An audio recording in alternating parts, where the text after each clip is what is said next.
ये बेटा online students से आवाज आ रही है? ऑनलाइन स्टूडेंट्स को मेरी आवाज बेटा आ रही है? जी सर, क्वेश्चन नंबर 11 तक अब कोई मसला है? क्वेश्चन नंबर 11 तक अब वाइंड अप है सर? आ जाए सर, जी आ जाए, प्लीज आए sir. Welcome to class. Have a seat sir, have a seat please. थोड़ा तेज आए सर, शाम हो जाएगी।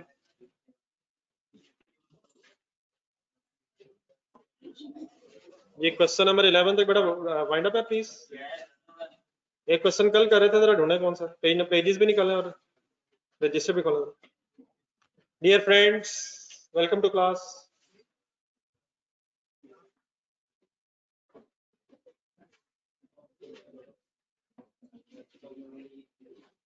आहिस्ता आहिस्ता फ्रेंड्स फिर पीछे जाना शुरू हो गए हैं।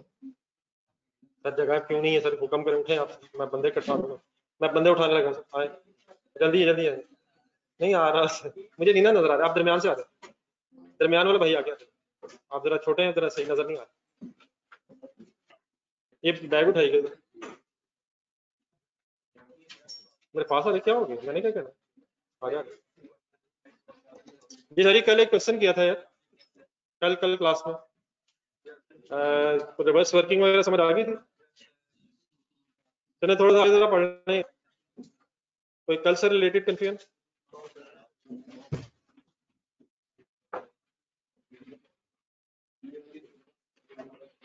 चले एक है वो, जरा मैंने जो एक 2-3 पेजेस दिए थे, इस काइंडली स्टेपल कर लीजिएगा नीचे जाते हुए ना, टी रूम से काइंडली आप जाते हुए बुक के अंदर स्टेपल करने, घूम जाना सब। जिधर ये क्वेश्चन नंबर 11 था ना, उधर स्टेपल लगा लीजिएगा काइंडली। आज लगा के जाना, मैंने कल चेक करना। ये हालात स्टेपल हो रहा, पता नहीं किधर गया। आज जाते हुए काइंडली स्टेपल लगा के जाना, आवाजें आनी चाहिए मुझे ऊपर स्टेपलर की, आवाजें लगनी चाहिए। स्टेपलर दें ऊपर आवाज आनी चाहिए। जी डियर, एक छोटी सी नई चीज जरा पढ़े आज। हेडिंग ढूंढना था, चेंज इन अकाउंटिंग एस्टिमेट्स। जो आपके पास पेजेस थे उसी में है। मिल गई हेडिंग? मिल गई हेडिंग सर? क्या लिखा हुआ? Change in accounting estimates. बेटा ऑनलाइन स्टूडेंट साथ हैं? बस करें बेटा प्लीज, आवाज नहीं पाए। बस करें बस करें। ऑनलाइन स्टूडेंट्स काइंडली बता दें, साथ मिल गए।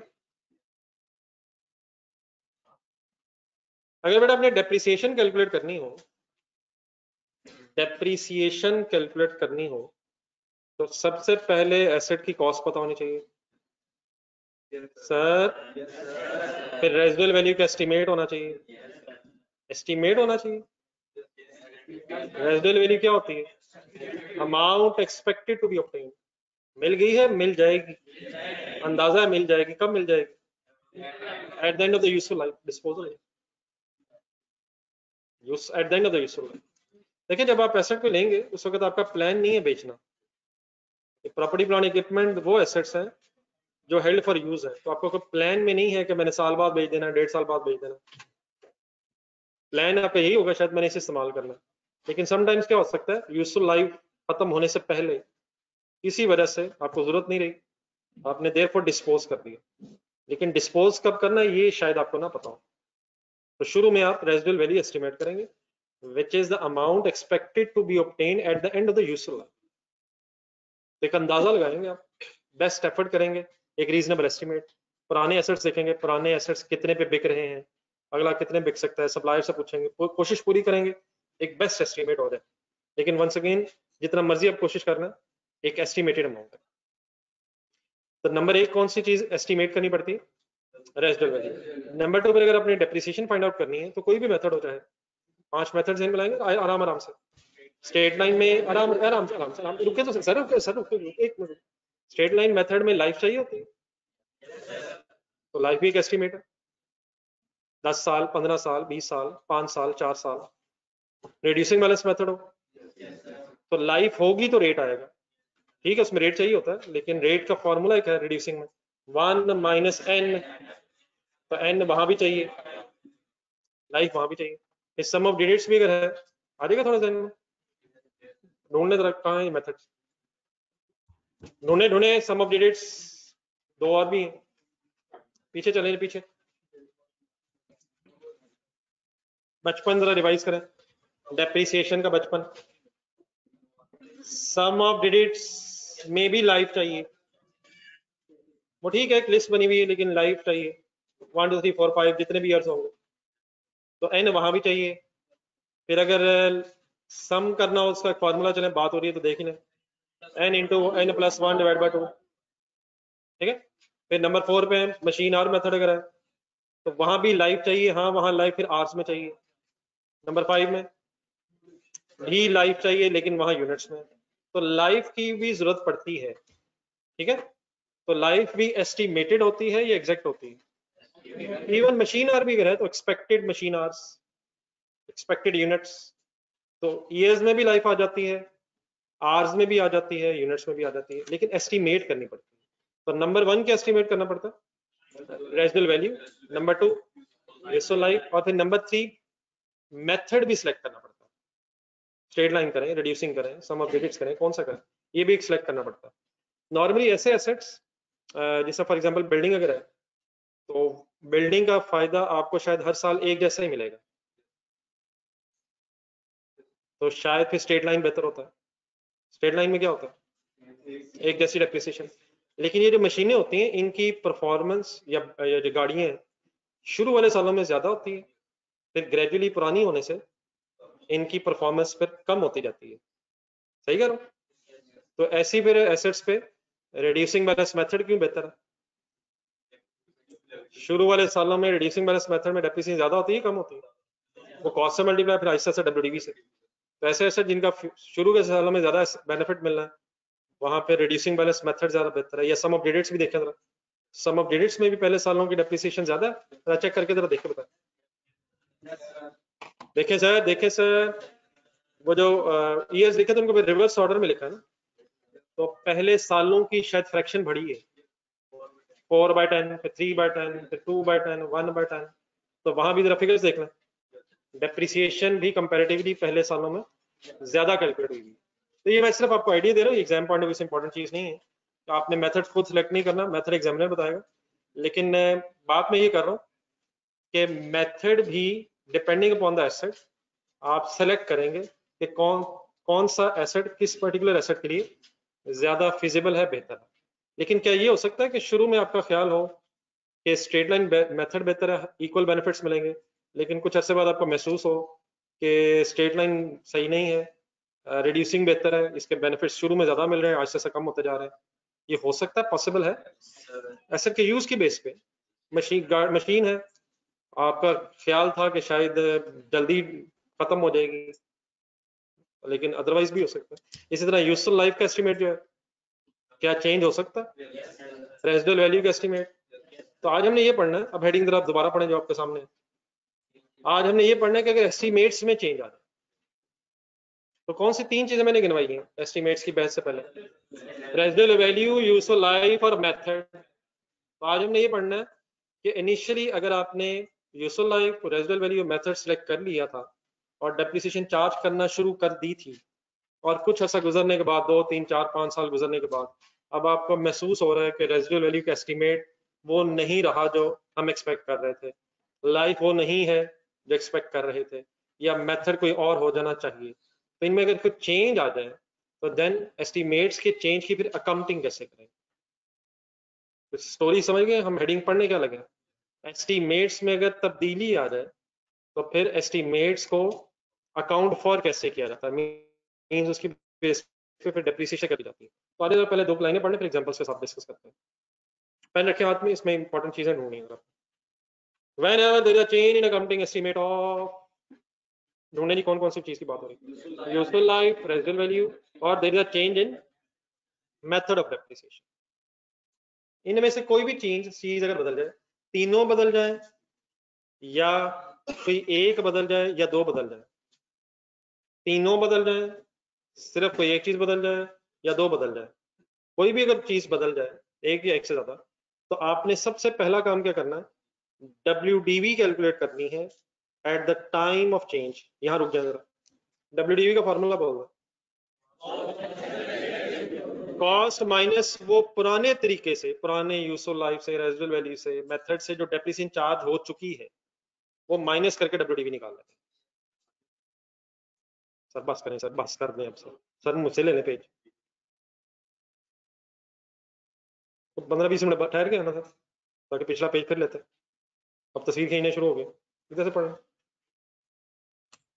अगर कभी भी कोई एस्टीमेट बदल जाए तो पहला काम आपका क्या है, जब एस्टीमेट बदलेगा तो किस में से क्या माइनस करके क्या निकाल लेना है। और देन बड़ा डेफिनेटली, फॉर एग्जांपल 2020 में आपने कोई एसेट लिया था और एस्टीमेट जाके चेंज हो रहा है 2022 में, तो पिछले सालों में जो डेप्रिसिएशन आप चार्ज कर चुके हैं, उन सालों में तो जाके अब डेप्रिसिएशन रिवाइज नहीं की जा सकती। अगर 2022 आ गया तो 2010 में वापस, 2020 में कैसे वापस है, 2021 में कैसे गए। तो जिन सालों में डेप्रिसिएशन चार्ज होगी वो हो गई। आपने सिंपली बस क्या करना, जितना एसेट बच गया, WDV मींस क्या होता है, जो एसेट अब रह गया, तो जब एस्टीमेट बदलेगा तो आपने ये कैलकुलेट कर लेना है कि एसेट कितना रह गया, मींस WDV निकाल लेना, और उस बस WDV को फ्यूचर में रिमेनिंग लाइफ पे बस डेप्रिशिएट करना। तो अगर क्या हो जाए तो पहला काम क्या करना, WDV निकाल लेनी है। पिछले सालों की डेप्रिसिएशन जो हो गई वो हो गई है। ऑनवर्ड्स क्या करना है, WDV is depreciated over remaining useful life. जरा वर्ड ढूंढे जहां तक मैंने अंडरलाइन किया था उस आगे। WDV of the asset at time of change is depreciated over remaining useful life। किन सालों की डेप्रिसिएशन एज इट इज ही रहेगी, depreciation of prior years is not adjusted, means जो हो गया है वो हो गया है, और कहां से ऑनवर्ड्स बस चेंज कर लें, जहां से एस्टीमेट बदल रहे हैं वहां से ऑनवर्ड्स बस वर्किंग कर लें। किन सालों में नहीं जाना और किन सालों में जाना है, पिछले सालों में नहीं जाना, बस करंट ईयर जिस ईयर में चेंज है, और अगर फ्यूचर ईयर में कुछ डेप्रिसिएशन चार्ज होनी है तो करंट और फ्यूचर ईयर में चेंज होना, पिछले सालों में आप चेंज अप्लाई नहीं कर सकेंगे। अब आज जरा ये वर्ड्स पढ़े, इनको जरा एग्जांपल के साथ कर लें। और बेटा मैंने ये अल्लाह माफ करे कभी नहीं कहा, मेरे पे एक इल्जाम आया है, आप लोगों के भी जहन में अगर ये इल्जाम है तो पहले वो क्लियर कर लें। मैंने कहा था कि मेथड अगर एक दफा सेलेक्ट हो जाए तो फिर चेंज नहीं करना। मैंने बेटा ये बात नहीं की थी, जो मैंने बात की थी, अच्छा आपने जिस तरह वर्ड लिखे मुझे याद आ गया, मैंने ये वाली बात कभी नहीं की कि स्ट्रेट लाइन मेथड अगर यूज हो गया तो कभी दोबारा फिर रिड्यूसिंग में नहीं जाना। मैंने जहां ये बात की थी वो थी सेपरेट लेजर्स की। मैंने ये कहा था कि अगर एक दफा लेजर WDV पे बनाना शुरू कर दिया तो उसके बाद फिर आपने क्यूमुलेटेड डेप्रिसिएशन का लेजर अगले सालों में लेजर नहीं बना लेना। और जरा वाइस वर्सा बोले जरा, अगर कॉस्ट क्यूमुलेटेड डेप्रिसिएशन का लेजर बनाना शुरू कर दिया है तो अगले सालों में जाके लेजर WDV पे बनाना शुरू कर दिया। क्या यही बात है जो मैंने अब की है, वही बात है, वो है accounting entry of depreciation. Accounting entry of depreciation जरा बोले सर, बोले तो सही, बोला जा रहा है सर, ट्राई तो करें। मैंने नहीं बताया तो depreciation debit, cumulated depreciation credit. लेकिन क्या डेप्रिसिएशन डेबिट एसेट क्रेडिट भी हो जाता है? तो इन दोनों में से आपने एक दफा चूज कर लेनी है कि आप कौन सी एंट्री करने में इंटरेस्टेड है, या एसेट अकाउंट के अंदर डेप्रिसिएशन में चार्ज होना है या सेपरेट लेजर में। तो ये तो वन टाइम डिसीजन है, उसके बाद फिर उस एसेट के लिए डिसीजन बदलना नहीं है। तो ये एक दफा वन टाइम डिसीजन ही होगा। लेकिन मेथड ऑफ डेप्रिसिएशन आप चेंज कर सकते हैं अगर महसूस हो कि पुराने मेथड की जगह नया मेथड ज्यादा बेहतर डेप्रिसिएशन रिफ्लेक्ट करेगा। ये मैं कुछ बातें आपके साथ जो रख रहा हूँ ये प्रैक्टिकली आपको बता रहा हूँ, वरना एग्जाम पॉइंट ऑफ व्यू से ये डेफिनेटली एग्जामिनर आपको बताएगा कि आपने पहले कौन सा मेथड यूज किया था और अब कौन सा मेथड की तरफ आना ही नहीं आना। तो क्या चीज बदल सकती है, तीन चीजें होगी अब यहाँ, मेथड भी, रेजिडुअल वैल्यू भी और यूजफुल लाइफ भी। और अगर कभी ये बदल जाएं तो जिस वक्त ये बदलेंगे आपका पहला काम WDV कैलकुलेट करना है, और ऑनवर्ड्स फिर डेप्रिसिएशन रिमेनिंग लाइफ की बेस पे कैसे चार्ज करनी मैं बताऊंगा। लेकिन दूसरी चीज फाइनली आपके जहन में ये रहना चाहिए कि पिछले सालों की डेप्रिसिएशन अनचेंज ही रहेगी, जो हो चुका है वो हो चुका है, जहां से ऑनवर्ड्स महसूस हो रहा है कि एस्टिमेट्स बदल जा रहे हैं वहां फिर आपने चेंज करना। अब डन है प्लीज, मेरे वर्ड्स में कोई कंफ्यूजन तो नहीं? आ जाए, मेरे ख्याल एक दो एग्जांपल्स कर लें, ऐसे लग रहा होगा पता नहीं क्या बात होने लगी। Cheniot Engineering owns a machine which originally cost 60,000 on 1st January 2012. Machine was being depreciated over its useful life of 10 years on a straight line basis and has no residual value. What is the meaning no residual value? नहीं वो तो ठीक है, zero का meaning है हम नहीं expect कर रहे कि यूजफुल लाइफ के एंड पे कुछ मिलेगा, ठीक है। On 1st January 15, Cheniot Engineering revised the underline total useful life of the machine to 8 years, down from previous 10 years. Line की ट्रांसलेशन कर दें, किस दिन किसकी बजाय कितनी लाइफ हो गई है। 5 जनवरी 2015 को पुराना जो 10 साल का एस्टीमेट था उसकी बजाय टोटल लाइफ का एस्टीमेट 8 साल हो गया। कितने साल बाद ये एस्टीमेट चेंज हुआ है, गिन के प्लीज बताना। कितने साल बाद एस्टीमेट बदल गया है? 12 गुजरा, 13 गुजरा, 14 गुजरा, 15 भी स्टार्ट हुआ है, 3 साल बाद एस्टीमेट बदल गया। मैंने जो आपके सामने बातें की थी, वक्त आ गया कि उनको जरा लिख के कर लें। आप चाहे इसी के साथ लिख लें, वर्किंग हुई भी है, लेकिन आई रिक्वेस्ट कैलकुलेटर पकड़ लें। छोटी छोटी मेरी बातें गौर से जरूर सुननी।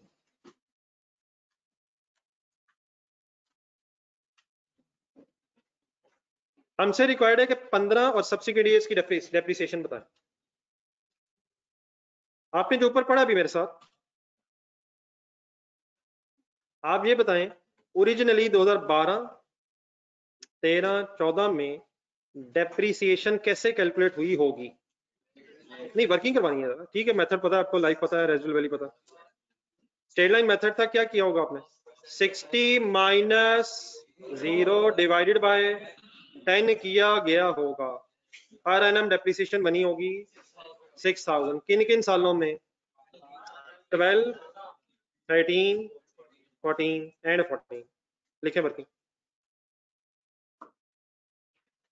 ये इधर ही लिखना चाहिए, इधर राइट साइड पे रहेगा, बन जाएगी।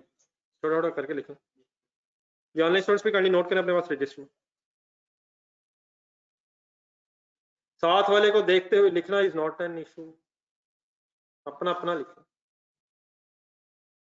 आप लिख रहे हैं, मैं आपको तो नहीं कहा।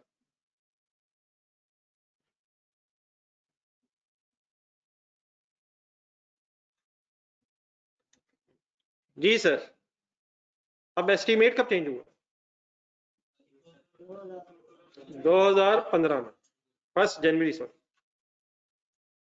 1 जनवरी 15। अब रुक जाएगा, 6,000 एप्रिसिएशन लिख के बस रुक जाएगा, पहले बाकी देख लेगा। अगर एस्टीमेट्स बदल जाए, वैसे को बदला? मैंने तो कहा था तीनों बदलने, एक बदल जाए या एक से ज्यादा बदल जाए, प्रिंसिपल रिमेन सेम। कौन सा वैसे बदला? यूजुअल लाइफ का एस्टीमेट चेंज हो गया। तो एस्टीमेट कोई भी बदल जाए, एक बदले या सारे बदल जाए, पहला काम WDV कैलकुलेट करना, करवाना पहले सारा। WDV का फॉर्मूला बोला, 60,000 होगी कॉस्ट। सोच के बताएं क्यूमुलेटेड डेप्रिसिएशन कितनी हो चुकी है? 6 नहीं बेटा, 6 नहीं, 6 तो पर एनम है, 3 साल गुजरे। 18,000, 6,000 into 3, 18,000. So what is the WDV on the date of estimate change? 42,000. ये 3 साल डन है? डन है सर। आप ऊपर वाले पैराग्राफ में चले जाए जो पढ़ रहे थे अभी, तब WDV आ गई। आगे सर, अब WDV का करना क्या है? पूरे सेंटेंस को बोलना है और काइंडली जरा 2-3 दफा मैंने भी बोलना है, आपने भी बोलना है, और इसको याद करना। WDV का क्या करना है? Is depreciated over remaining useful life. Remaining का मुराद जो बच गई है, जो बच गई है। तो दोबारा जरा क्वेश्चन की तरफ देखना, what is the total life? अब 10 खत्म हो गए, अब 8 हो गए। क्या यहां से कंसंट्रेशन सुननी मेरी बात, क्या 42,000 डिवाइड बाय 8 कर दूं? अगर मैंने 8 कर दिया तो गौर से सुनिएगा क्या होगा। कहां से ऑनवर्ड्स 8? 15 से ऑनवर्ड्स 8 साल लगेंगे। कितने साल पहले गुजर गए? तो खुद हम बना देंगे 11 साल। कहां से आगे 8 साल? अगर मैंने 8 से डिवाइड किया, 15 से आगे, 15 और 15 से आगे, और 3 पहले गुजर गए, तो हम शायद ये कहना शुरू हो जाएंगे कि टोटल लाइफ 11 साल है। हालांकि वर्ड्स क्या है क्वेश्चन में, what is the total life now? 8 साल। कितने साल गुजरने के बाद? तो what is the remaining life? कैसे? 8 साल टोटल लाइफ दी हुई है, लेकिन कितने साल ऑलरेडी गुजर गए हैं? तो मैंने डिवाइड बाय 5 क्यों किया है? लॉजिकली क्लियर करें जरा, लॉजिकली क्लियर करें। 42,000 डिवाइड बाय 5, अब 5 सालों में ये अमाउंट डेप्रिशिएट होगी। कितने साल पहले गुजर गए? तो टोटल लाइफ 8 साल ही। तो टोटल 8 लिखा हुआ। हमने क्या ढूंढना है? रिमेनिंग ढूंढना है। तो रिमेनिंग ढूंढने का तरीका क्या होता है? टोटल लाइफ लें और जितने अरसा गुजर गया है वो माइनस कर दें। कितना अरसा गुजर गया हुआ है? 3 साल। टोटल लाइफ क्या थी? Remaining life. Calculator, 42,000 minus divide by 5, what is 8400? Depreciation of the year ended 15, 16, 17, 18, 19, बस। हाँ, अगर 2 साल बाद फिर एस्टिमेट बदल गया, फिर क्या करेंगे? उस हिसाब से क्या करेंगे? फिर उस दिन के WDV निकालेंगे और फिर उस WDV को उस वक्त की रिमेनिंग लाइफ से डिवाइड करेंगे। ठीक है? तो प्लीज दोबारा प्रिंसिपली जरा 1 सेकंड फिर आप नोट कीजिएगा प्लीज अपने हाथ से भी। अगर कोई एस्टिमेट बदल जाए तो पहला काम, और फिर WDV का क्या करना है? Depreciated over remaining useful life। अब प्लीज ये ना कह दीजिएगा नीचे लिखा हुआ आंसर, अपने हाथ से एक्सप्लेन कर। ऑनलाइन स्टूडेंट्स को बेटा बात को समझ आई?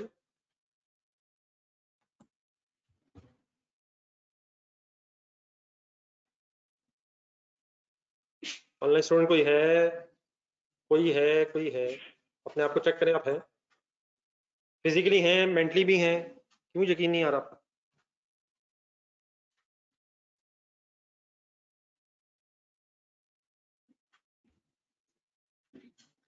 बेटा अगर 8 साल टोटल लाइफ है,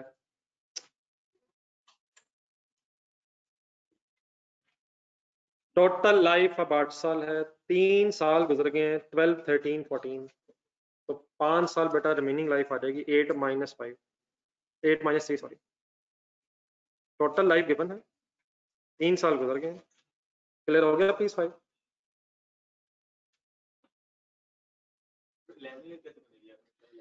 मैंने कहा था अगर डिवाइड बाय 8 कर देंगे तो टोटल 11 हो जाएंगे। 3 पहले हैं, हमने अगर यहां से 8 से डिवाइड करना शुरू कर दिया तो 3 पहले, 8 अगले। मैंने अगर डिवाइड बाय 8 किया, ये बात समझ आती है कि मैं डिवाइड बाय 8 किया तो 8 साल लग जाने। कहां से? 15 से। तो 3 पहले गुजरे, तो इसका मतलब हम कह रहे होंगे कि टोटल लाइफ 11 साल है, तो हम सवाल बदल रहे होंगे। तो सवाल बदलने का हमारे पास कोई राइट नहीं है, हमारा काम सिर्फ है जवाब बनाना। तो एग्जामिनर सेज कि what is the total life now? 8 years। तो how many years have been passed? तो what is the remaining life? तो क्या अगर मैं रिमेनिंग लाइफ पे डेप्रिशिएट करूंगा तो ऑटोमेटिकली टोटल लाइफ सही हो जाएगी? लेकिन अगर मैं यहां से टोटल लाइफ लूंगा तो फिर रिमेनिंग लाइफ, फिर सॉरी टोटल लाइफ हम चेंज कर देंगे, जो डेफिनेटली नहीं करना चाहिए। तो हमेशा प्लीज सेंटेंस फाइनल कर दें, ये बहुत दफा आगे जाके चीजें रिपीट होनी है। क्या करना है हमने? WDV निकाल के क्या करना? WDV is depreciated over remaining useful life. Done है?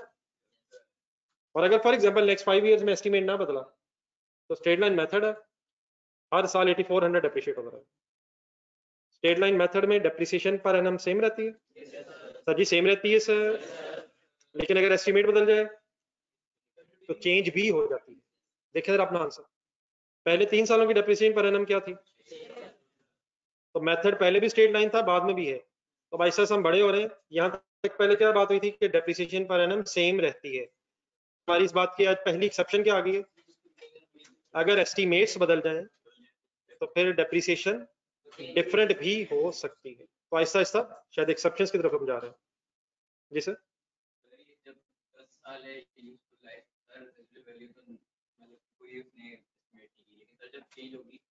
नहीं आप बेटा देखें, क्वेश्चन में उसे एक इन्फॉर्मेशन हमें दी है, अगर वो कहता कि अब हमारा रेजिडुअल वैल्यू का एस्टीमेट भी ये है तो हम अकॉर्डिंगली ले लेते, लेकिन अगर हमें रेजिडुअल वैल्यू नहीं पता तो वी कांट डू एनीथिंग, हम जीरो ही assume करेंगे। अभी आ रही चीजें आगे वैसे, क्या एट अ टाइम एक से ज्यादा एस्टिमेट्स भी बदल सकते हैं? तो आ रहा, लेकिन ये क्लियर रखिएगा कि क्वेश्चन में रेजिडुअल वैल्यू नहीं पता तो अपनी तरफ से हम assume बेटा नहीं करेंगे, मजबूरन जीरो assume करें, ठीक है।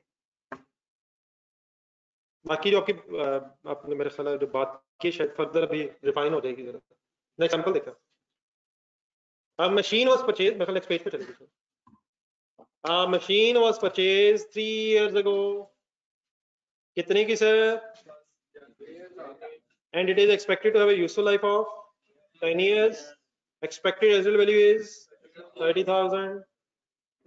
Due to technological changes, the estimated life of the machine was reassessed during 2015.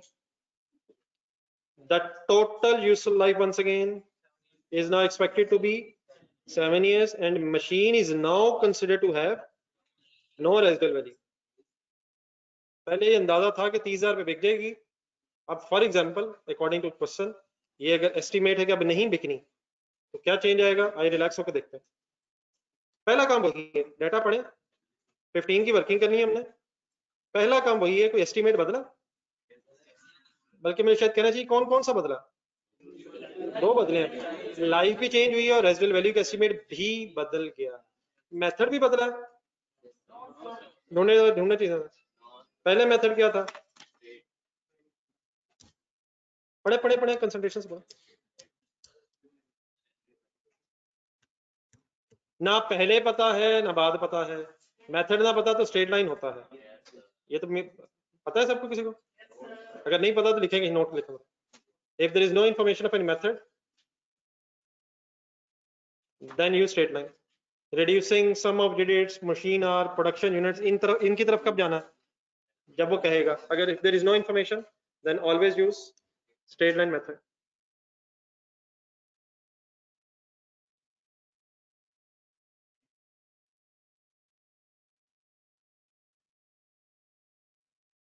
अब आ जाए जरा स्टोरी फाइनल करवाना जी। एस्टिमेट कब चेंज हुआ? 15 में, ठीक है। तो 15 में अगर एस्टिमेट चेंज हुआ है तो सबसे पहला काम WDV निकालेंगे। डन है? कैसे निकालूं WDV? फॉर्मूला बोले, कॉस्ट ढूंढे। पहले देखा करें बेटा, प्लीज समझा करें, एक एक फिगर समझा करें सही। 1.5 लाख कॉस्ट मिल गई, इसमें से क्या करना है? एक्यूमुलेटेड डेप्रिसिएशन माइनस करनी है। कितने अरसे की? 3 साल गुजर गए हैं। 15 से पहले कौन कौन से? 12, 13, 14। अब पुरानी डेप्रिसिएशन की वर्किंग करवानी है आपने पर एनम। फिगर्स बोले। 150 माइनस, क्या उस वक्त रेजिडुअल वैल्यू एस्टिमेटेड थी, डिवाइडेड बाय 10, कैलकुलेटर उठाएं। 12,000 क्या था? Per annum per annum per annum multiplied by 3, फिर मैंने क्यों कर दिया है? 3 सालों की क्यूमुलेटेड कितनी बनी? What is 36,000? 150 में से माइनस कर दें। सर प्लीज कर दें, साथ वाला भी नहीं कर रहा सर, वो भी नहीं कर रहा सर, वो भी नहीं कर रहा सर, कोई तो करे sir. What is 114? What is 114,000? WDV when the estimates are changed। रुक जाए अभी। अब इस WDV का क्या करना है? Depreciated over remaining useful life, word आपने ध्यान में रखना है, रिमेनिंग यूजफुल लाइफ। अब जरा डेटा देखें, बताएं what is the estimate of residual value now? Residual value अब जीरो है।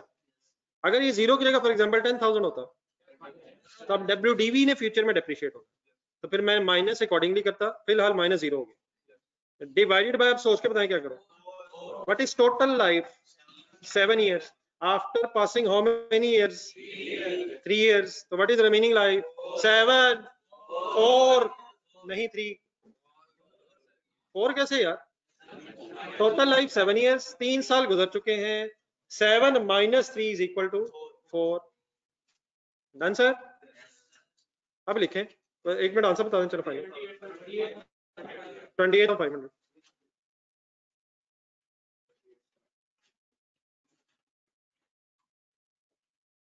तो ये 36,000 मैंने ऊपर लिखा, इसकी कैंडिक वर्किंग भी नीचे बनाएगा। प्लीज अपने हाथ से सॉल्व करें। वेलकम टू क्लास भाई। यार मैं वेलकम भी करूं तो यार बुरा लगता है यार, कमाल है। मैं अच्छा क्यों लगे? अच्छा भी नहीं लगने वाली बात है। नहीं, वेलकम मैंने इसलिए इसलिए कहा है कि आप बहुत लेट आए, तो ये ना हो कि इतना अच्छा लगना शुरू हो जाए। तभी क्या वो कह रहे हैं इतना पीछे निकल गए? एसी के सामने बैठना? नहीं, सर्दी लग रही तो दूसरे एसी के सामने बैठ गए। अच्छा,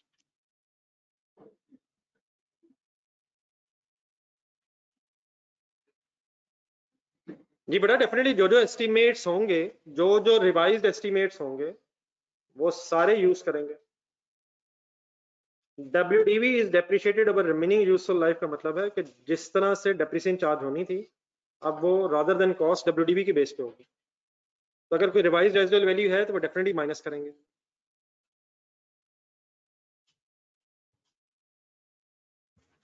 ठीक है, प्लीज क्लियर हो गया? मैंने ये जीरो माइनस क्यों किए?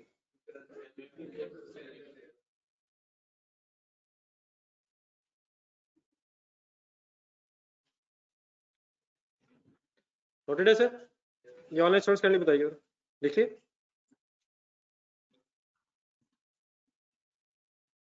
बड़ा लिख लिया यार, तो एक आध बता दे ऑनलाइन स्टूडेंट्स में से। आध रहने दे, एक बता दे। Any confusion anywhere? आप लोग क्लियर है सर? मैं इसी डेटा में एक चेंज करने लगा हूँ, जरा कंसंट्रेट करना है अपने बोर्ड पे जरा। लेट्स अज्यूम बाकी डेटा सेम है, यहां से आगे ना लिखा होता एंड रेजिडुअल वैल्यू जीरो। ठहरे ठहरे ठहरे ठहरे, आराम से आराम से। 7 इयर्स जहां लिखा है, इसके बाद सपोज रेजिडुअल वैल्यू का जिक्र ही ना होता। मतलब मेरी इस बात का ये है कि देखिए, अगर हमें नहीं पता किसी एस्टीमेट के बदलने का, तो क्या हम उसके बारे में भी अज्यूम कर लें कि वो भी बदल गए? हम किसके बारे में ही समझेंगे कि बदला है? किसकी इंफॉर्मेशन है? इसकी इंफॉर्मेशन। तो मीन्स से फॉर एग्जांपल अगर ये रेजिडुअल वैल्यू का जिक्र ना होता, तो देन बताएंगे मैं क्या करता? मैं WDV निकालता फिर भी, क्योंकि लाइफ बदल गई, वो 114 ही होती। लेकिन अब 114 में से फिर मैं क्या करता? 30,000 को एज इट इज माइनस करता। वो क्यों माइनस करता? क्योंकि अगर वो नहीं चेंज हुआ, अगर उसके बारे में नहीं इंफॉर्मेशन, तो हम अज्यूम करेंगे कि वो एज इट इज ही है। तो हम किन एस्टिमेट्स के बारे में समझेंगे कि वो चेंज है? जिनके बारे में बताया गया है, और जिनके बारे में इंफॉर्मेशन नहीं है, वी अज्यूम कि वो अनचेंज है। वो अनचेंज है। एक आखिरी चीज सुना जरा, मेथड का हमें नहीं पता, इस डेटा में मेथड का नहीं पता था, तो मैंने पहले कौन सा मेथड यूज किया और बाद में भी कौन सा किया। लेकिन अगर फर्ज करें वो कहता कि मेथड भी बदल गया, तो फिर हम अकॉर्डिंगली लाइफ भी बदल के, रेजिडुअल वैल्यू भी बदल के, एस्टिमेट्स भी बदल के वर्किंग करेंगे। तो अब आ रही मेरा ख्याल है कोई वक्त आ गया कि कम से कम दो तो जरूर बदल जाए। एक एग्जांपल और करें, नहीं मतलब एक और एग्जांपल कर लेते हैं। अकॉर्डिंग टू द डेटा तो बात समझ आ गई थी ना जी? ऑनलाइन स्टूडेंट्स क्लियर है यहाँ तक?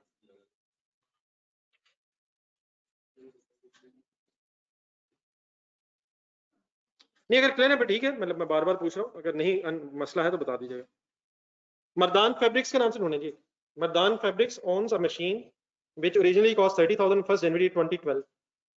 It has no residual value. ठीक है? It was being depreciated over its useful life of 10 years on straight line basis. During 2015, Mardan Fabrics decided to change the method of depreciation. अब क्या बदल रहा है? कहां से कहां? Principal remain same, principal remain same. Kindly working करवाएं। कब बदला है? 15 में। तो 15 में खड़े होके पहले WDV निकलवाया जरा। 30 कॉस्ट है माइनस, नहीं बेटा यहाँ जीरो नहीं है। WDV और अब स्ट्रेट लाइन मेथड का फॉर्मूला ना मिक्स कर दीजिएगा। WDV का फॉर्मूला क्या है? अब मैंने यहाँ एक्यूमुलेटेड डेप्रिसिएशन ढूंढनी है, और अब एक्यूमुलेटेड डेप्रिसिएशन ढूंढने के लिए मैंने डेप्रिसिएशन कैलकुलेट करनी है। तो कॉस्ट माइनस एक्यूमुलेटेड डेप्रिसिएशन 3 साल की जीरो नहीं है। आपके ज़हन में एक और चीज आई है जो जीरो है, वो यहाँ नहीं आनी, वो वर्किंग ऑफ डेप्रिसिएशन में। तो मिक्स ना हो जाए ये चीजें। What is the formula of WDV? Cost minus accumulated depreciation. What is the formula of straight line method? Cost minus residual value divided by useful life. अब आए जरा डेप्रिसिएशन की वर्किंग करवाएं। What is cost 30, what is accumulated depreciation. अब यहाँ नहीं सोचनी ना, एक्यूमुलेटेड नहीं सोचनी, मैंने जान के बोल बेटा नहीं, मैं यहाँ नहीं सोचनी, यहाँ फाइंड भी नहीं करनी, यहाँ रेजिडुअल वैल्यू सोचनी। अब रेजिडुअल वैल्यू ढूंढना, अब बताएं divide by 10, 3000, what is 3000 depreciation per annum, how many years. क्या ये हमेशा 3 साल बाद एस्टिमेट बदलेगा? और यार तीसरी एग्जांपल है, ये कुछ जरूरी नहीं, मैंने कहा कि खुदा खासा ये फाइनल कंक्लूजन निकला कि एस्टिमेट 3 साल बाद बदलते हैं। इनटू 3 किया तो 9000 का नाम बताएं। अब 30,000 माइनस क्या 9000 नहीं, accumulated appreciation is equal to क्या, व्हाट इज 21,000। किस दिन जब एस्टिमेट बदला 2015 में। अब ये वाला शायद जरा ज्यादा इजी हो जाएगा। अब मेथड बदलना बस यहाँ, तो किस मेथड से किस मेथड पे जा रहे हैं। अब रिड्यूसिंग बैलेंस मेथड अगर है तो उसमें रेट चाहिए होता है, क्या रेट गिवन है। अब ये रेट आप 2015 में किससे मल्टीप्लाई करेंगे, 21,000 से। 21,000 तो अगर मैं 2015 की डेप्रिसिएशन फाइंड आउट करना चाह रहा हूँ तो 21,000 मल्टीप्लाइड बाय 25%। मैंने तो कहा था फर्स्ट ईयर रेट कॉस्ट से मल्टीप्लाई होता है, ये फर्स्ट ईयर भी नहीं, नंबर 1 ये फर्स्ट ईयर भी नहीं है, और नंबर 2 हमने जो पढ़ा था उसकी थोड़ी सी एक्सेप्शंस आ जा रही हैं। अगर एस्टिमेट्स बदल गए तो WDV ने फ्यूचर में डेप्रिशिएट होना, जो पिछले सालों में हो गया that will remain unchanged. Onwards means जिस साल से एस्टिमेट बदल रहा है वहां से आगे जाना है। मुझे एक वर्किंग करनी और आपने करवानी है। 21,000 का 25% जरा जरा दीजिएगा। 5250 क्या है डेप्रिसिएशन। 2016 में डेप्रिसिएशन अब कैसे कैलकुलेट करूं। अब रिड्यूसिंग बैलेंस मेथड शुरू हो गया, अगले साल भी 5250, अगले साल क्या क्या क्या कैसे कैसे भाईजान 21,000 माइनस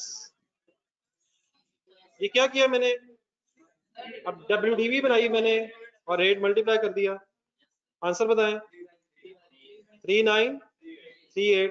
17 में अगर वर्किंग करनी है तो कैसे करूंगा, 21,000 माइनस 5250 माइनस 3938, तो मींस बाकी सारी स्टोरी वही है जो reducing balance method. What is the only new thing, अगर एस्टिमेट्स बदल जाए तो बस WDV निकाल लें, उसके बाद अगर स्ट्रेट लाइन मेथड है तो वैसे ही होना जैसे स्ट्रेट लाइन मेथड में होता है, रिड्यूसिंग है तो रिड्यूसिंग, और जब और बड़े हो जाएंगे तो बाकी भी अगर हो तो ये सेम प्रिंसिपल अप्लाई होगा। तो काइंडली प्लीज पूरा जरूर लिखें।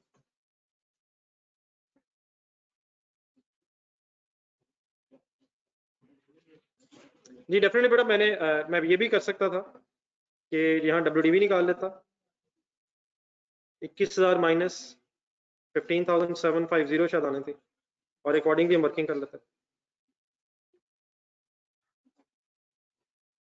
इतनी इंपॉर्टेंट मीटिंग का इस वक्त एजेंडा क्या है, तो मेरे लाइक अगर एजेंडा हो, यकीनन बात पढ़ाई की हो रही है, ये तो कंफर्म है। नहीं मैं सीरियस हूँ यार, ये कैसे हो सकता है, आप खुद सोचें लिखते हुए कि नौजवान पढ़ाई के टाइम पे कोई इरेलेवेंट बातें कर रहे हैं, वो भी इतनी गर्मी में। नौजवान अगर इतनी दूर दूर से आए हो, इतने पुरफजा मकाम छोड़ के, अगर कोई नौजवान लाहौर में बैठा है इस गर्मी में, इतना सेक्रीफाइस, हम वहां जाना चाह रहे हैं, वो यहाँ आया, आखिर कोई तो वजह होगी।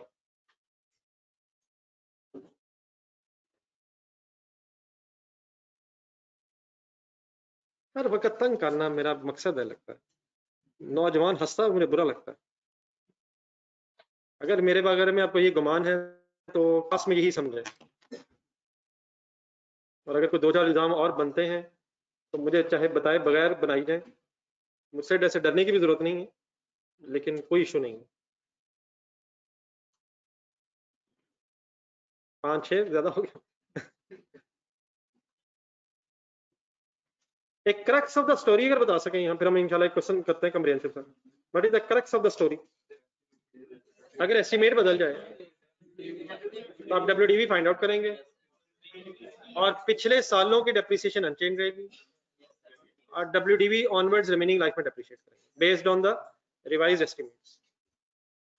ये डेफिनेटली बेटा जितने भी साल हैं जितने भी अब रिमेनिंग ईयर्स रह गए हैं उन रिमेनिंग ईयर्स में WDV will be depreciated over remaining useful life, unless of course अगर फर्स्ट करें 2 साल बाद फिर एस्टिमेट बदल जाए तो फिर उस वक्त WDV निकालें, उस वक्त की WDV, और ऑनवर्ड्स ईयर्स में उसको डेप्रिशिएट कर दें।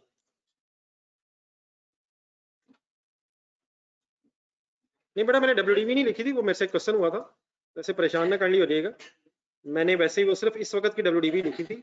डेफिनेटली अगर आपने 16 की WDV लिखनी हो तो डेफिनेटली मैंने वो नहीं लिखी। 15,750 में से एक सवाल पूछा गया था तो मैंने उसकी बात की थी, तो उसको ना आप कंफ्यूज कर लीजिएगा। ये डेफिनेटली डेप्रिसिएशन कैलकुलेट हुई है 3938, ये भी डेप्रिसिएशन और 5250 भी डेप्रिसिएशन, तो वो मैंने सिर्फ एक क्वेश्चन हुआ था मेरे से शायद, उसकी वर्किंग की थी जी। ठीक है जी, प्लीज दानिया सर, ये ऑनलाइन स्टूडेंट्स कोई और इशू तो नहीं?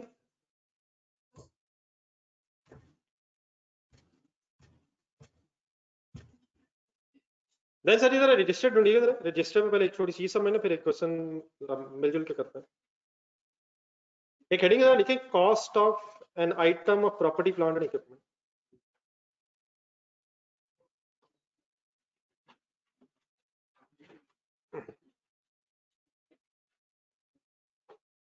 Cost of an item of property plant and equipment.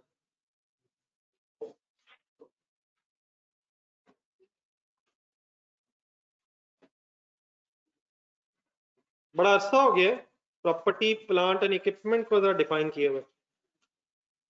These are those tangible assets, English में जरूरी नहीं है, एटलीस्ट हेल्ड फॉर यूज है और लाइफ इनकी मोर देन 1 ईयर। चंद एग्जांपल्स जरा ज़हन से सोच के। ठीक है ठीक है ठीक है ठीक है, land, building, plant machinery, motor vehicles, furniture वगैरह की बात हो। मेरी फिर इस हेडिंग का क्या मीनिंग हुआ? Cost of an item of property plant equipment.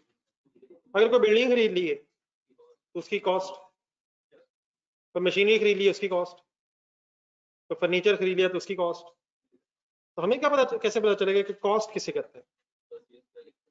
लेकिन सिर्फ परचेज प्राइस आप नहीं कह सकते, क्योंकि कुछ चीजें पिछले दिनों में शायद आपको वैसे पता चल गई। अगर कोई मशीनरी है उसने इंस्टॉल होना है, इंस्टॉलेशन कॉस्ट, कोई ओवरहॉलिंग करवानी है सेकेंड हैंड मशीनरी की, एसेट कॉस्ट में प्लस करते थे 9 लाख जमा 1 लाख, तो कस्टम ड्यूटी एक दिन वर्ड आ गया था अगर इंपोर्ट किया तो, कैरिज इनवर्ड्स अगर है तो आज उसी बहस पर हमने शायद लिख के जरा फाइनल करना। तो what is the meaning cost, सिर्फ परचेज प्राइस नहीं, ऑल अमाउंट्स इनकर्ड। एक सेंटेंस लिखा था पहले, कॉस्ट मींस होता है, अगर आपने कॉस्ट कैलकुलेट करनी है तो इसका मीनिंग होता है all amounts incurred to bring the asset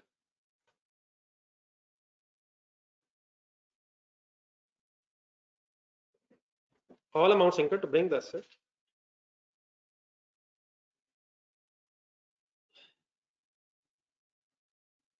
all amounts incurred to bring the asset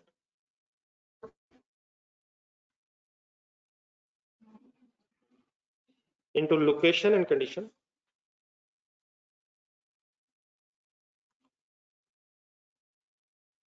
all amounts incurred to bring the asset into location and condition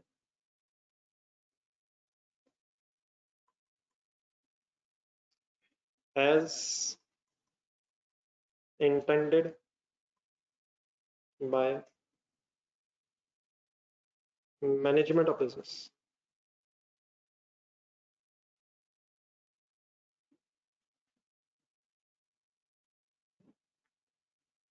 for use।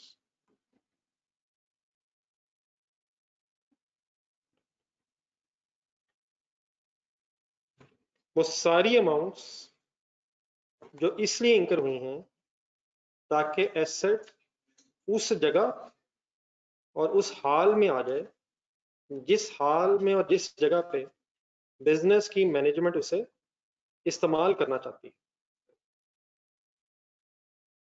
तो काइंडली ऐसे परेशान वैसे हो जाइए, ये लोकेशन एंड कंडीशन समझ आ रहा है?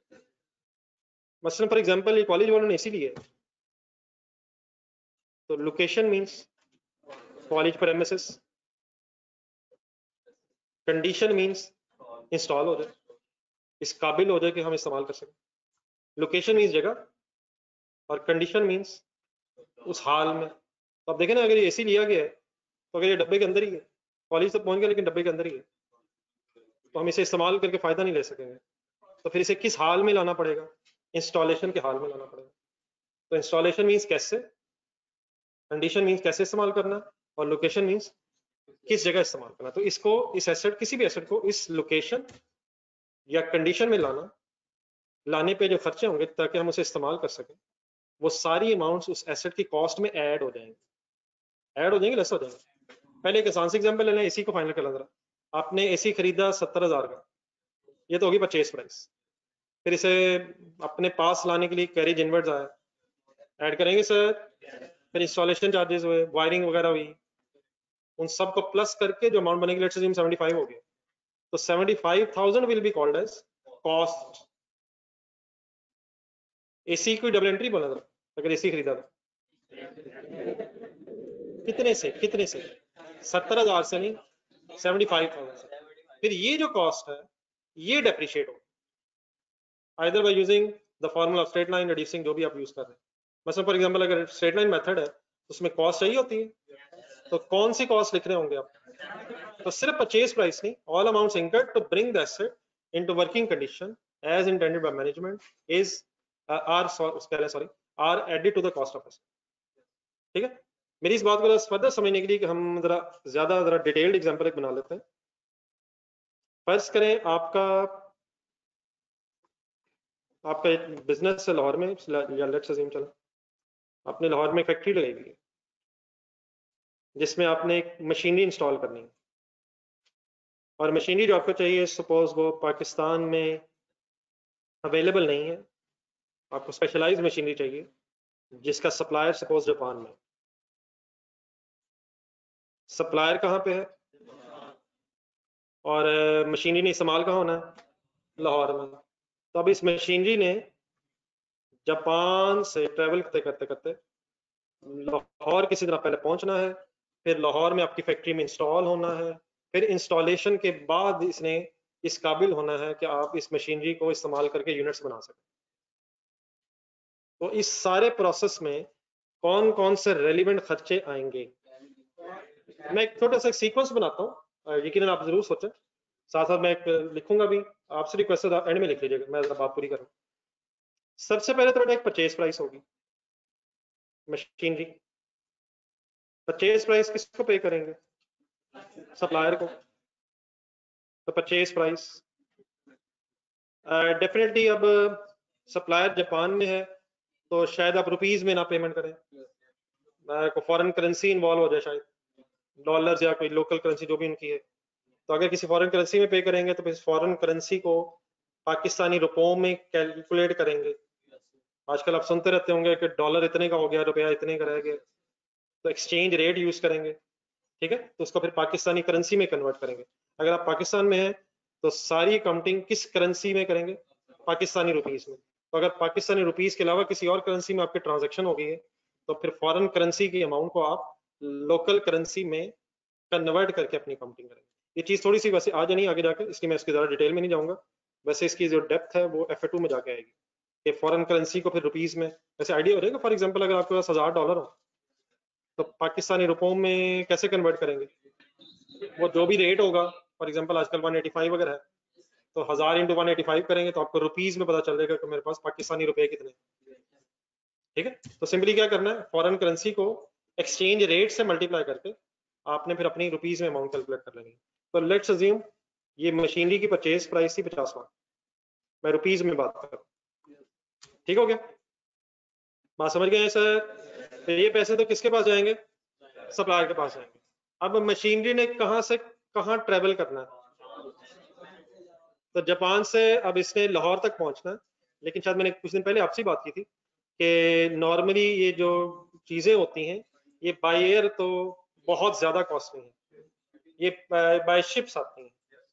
ठीक है, तो बाय शिप मींस समुद्री रास्ते से अगर चीजें आएंगी तो सीधा लाहौर तक नहीं पहुंच सकेंगी, पहले कराची या गवादर पोर्ट पे पहुंचेंगी, तो वहां 1 सेकंड रुकें जरा, रास्ते की कोई ट्रांसपोर्टेशन कॉस्ट आएगी सर, तो उससे समटाइम, बल्कि कल भी परसों वर्ड आ रहा था, एक कैरिज बोलते हैं, लेकिन समटाइम्स मैंने जान के जरा दूसरा लफ्ज लिखना चाह रहा हूँ, सी फ्रेट, एक कैरिज को फ्रेट भी कहते हैं। अब सी फ्रेट से मुराद क्या है? वो जो समंदरी रास्ते में ट्रेवलिंग कॉस्ट आएगी, तो क्या वो भी कैरिज इनवर्ट्स की तरह इस परचेज कॉस्ट में ऐड हो जाएगी?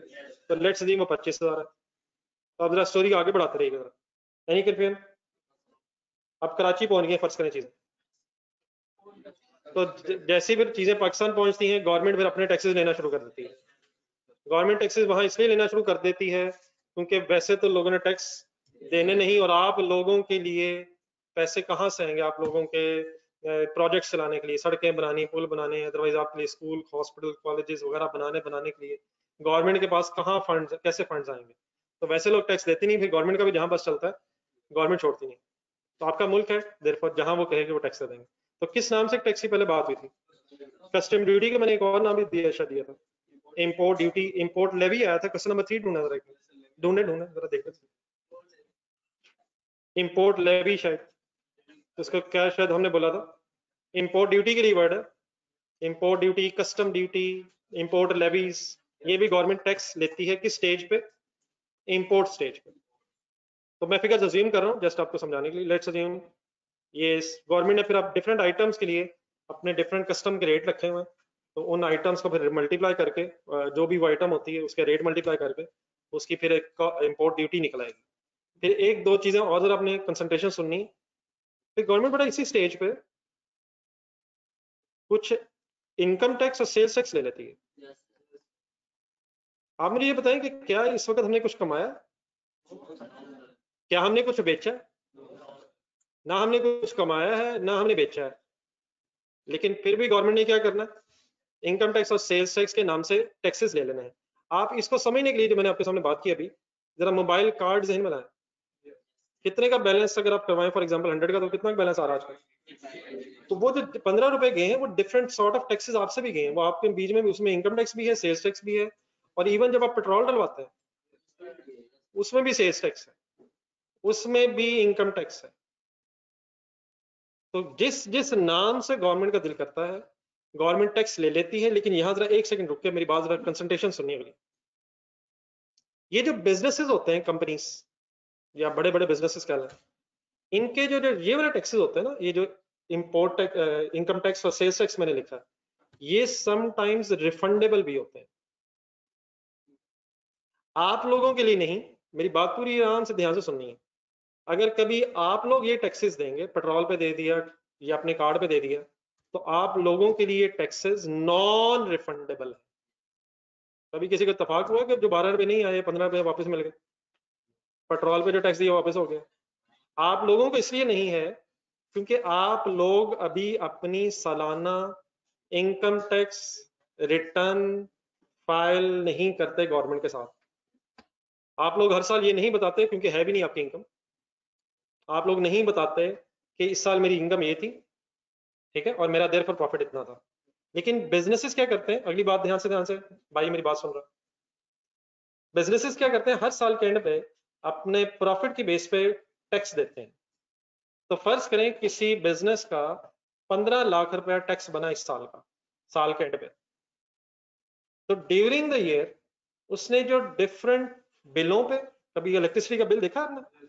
अगर कभी देखें तो उसमें भी इनकम टैक्स होता है, उसमें भी सेल्स टैक्स होते हैं, टेलीफोन बिल वगैरह पे भी होते हैं। अब ड्यूरिंग द ईयर बिजनेस ने जहां जहां बिलों पे या इंपोर्ट स्टेज वगैरह पे टैक्स दिया होगा, तो बिजनेसेस क्या करेंगे, 15 लाख का टैक्स बना तो जितना टैक्स ऑलरेडी वो पे कर चुके होंगे उसको अपने 15 लाख में से लेस करके जो रिमेनिंग टैक्स बचेगा वो गवर्नमेंट को पे करेंगे। तो ये जो लेस करने वाली फैसिलिटी है ये सिर्फ किसके लिए है? ऐसे लोगों के लिए जो टैक्स पेयर्स होते हैं। तो उनके लिए टैक्स तो कलेक्ट हो जाता है, लेकिन ये टैक्स क्या कंसिडर होता है, क्या कंसिडर होता है? रिफंडिंग। नॉन रिफंडेबल किसके लिए कंसिडर होता है? जो टैक्स पेयर नहीं है। अगर टैक्स नॉन रिफंडेबल है, कंसिडरेशन, अगर टैक्स नॉन रिफंडेबल है, क्या मतलब नॉन रिफंडेबल का? फॉर एग्जांपल इनकम टैक्स दिया 10,000, सेल्स टैक्स की अमाउंट है सपोज 15,000। अगर ये दोनों टैक्सेस नॉन रिफंडेबल है तो बताएं आपकी एसेट का की कॉस्ट का हिस्सा बनना चाहिए, फिर ये खर्चा है, वापस नहीं होने। लेकिन अगर ये पैसे बाद में एडजस्ट हो जाने आपकी लाइबिलिटी से, टैक्स लाइबिलिटी से, ये समझेंगे बट क्या मतलब एडजस्ट हो जाने, टैक्स पेएबल में से लेस हो जाने या गवर्नमेंट से वापस मिल जाने, एडजस्टेबल या नॉन रिफंडेबल है, फिर क्या इन टैक्सेस को आपके एसेट की कॉस्ट में ऐड होना चाहिए? फिर आपका ये एक्सपेंस नहीं होगा, कंसंट्रेशन सुने सोचें, फिर ये आपका एसेट होगा। अगर टैक्स रिफंडेबल है तो व्हाट डज इट मींस? वापस आ जाना है। तो अगर वापस आ जाना है फिर ये एक्सपेंस है या एसेट है? और अगर ये वापस नहीं आना फिर एक्सपेंस है। तो अगर ये नॉन रिफंडेबल हो, what is the meaning non refundable? तो फिर तो आप एसेट की कॉस्ट में ऐड करेंगे। लेकिन अगर ये रिफंडेबल है तो फिर क्या करेंगे? नहीं, फिर लेस नहीं करेंगे। अगर ये 10,000 और 15,000 रुपया रिफंडेबल है तो फिर आप इसे कंसिडर ही नहीं करेंगे। कब कंसिडर करके ऐड करेंगे और कब कंसिडर ही नहीं करेंगे? अगर नॉन रिफंडेबल है मींस क्या इसका? जो दिया है बात खत्म हो गई। तो क्या फिर इस मशीनरी को परचेज करते हुए इस्तेमाल करने के काबिल बनाते बनाते ये 10,000 और 15,000 भी खर्चा हो गया है, फिर तो एसेट की कॉस्ट का पार्ट बन जाएगा। लेकिन अगर ये रिफंडेबल है तो एसेट की कॉस्ट का पार्ट नहीं बनाएंगे, इसे अलहदा इनकम टैक्स रिफंडेबल और या सेल्स टैक्स रिसीवेबल रिफंडेबल के नाम से अलहदा एसेट बनाएंगे। एक स्टेटमेंट ऑफ फाइनेंशियल पोजीशन ज़हन में लाना, क्या होती है वो, कहाँ से शुरू होती है?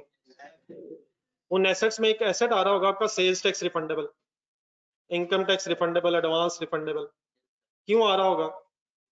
क्योंकि ये पैसे आपको वापस मिलना है, ठीक है। और अगर नहीं मिलने तो फिर ये आपके एसेट की कॉस्ट का पार्ट बन जाएगा। ठीक हो गया? ठीक हो गया सर।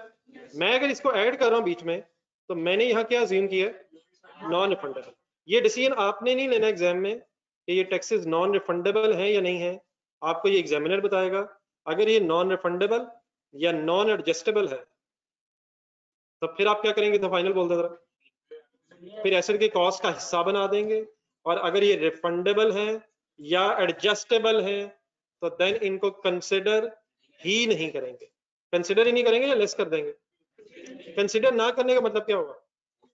कॉस्ट में ऐड नहीं करेंगे, क्या बनाएंगे? अलहदा से रिसीवेबल या रिफंडेबल के नाम से एसेट बनाएंगे। अजम ये मेरी बात नोट करने जरा यहाँ।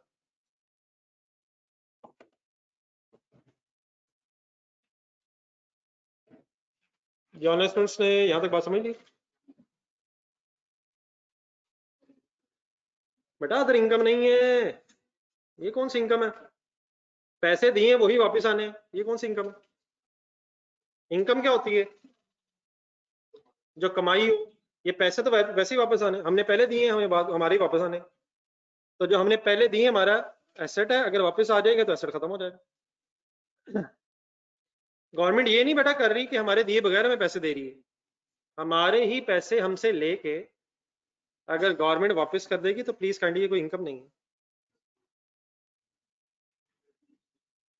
बेटा। अगर रिफंडेबल होगा तो एसेट बनाएंगे लदा।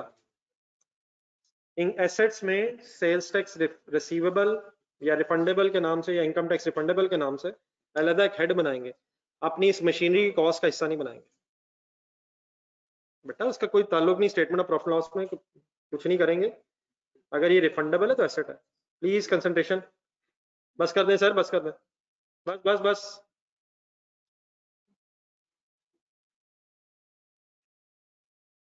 Refundable is your asset. It is not an expense, neither an income.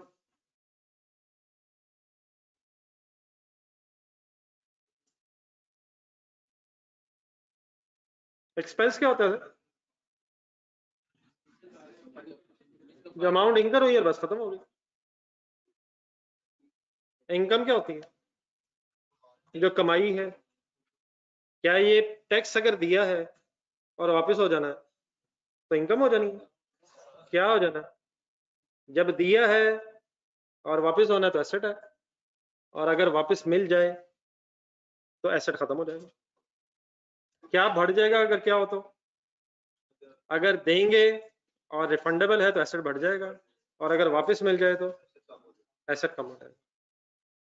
लेकिन मैंने इसको बॉक्स सिर्फ इसलिए बनाया कि मैंने इसे नॉन रिफंडेबल लिखना था। अगर मैं इसे ऐड कर रहा हूं बीच में, तो what I am assuming sir ji, what I am assuming sir?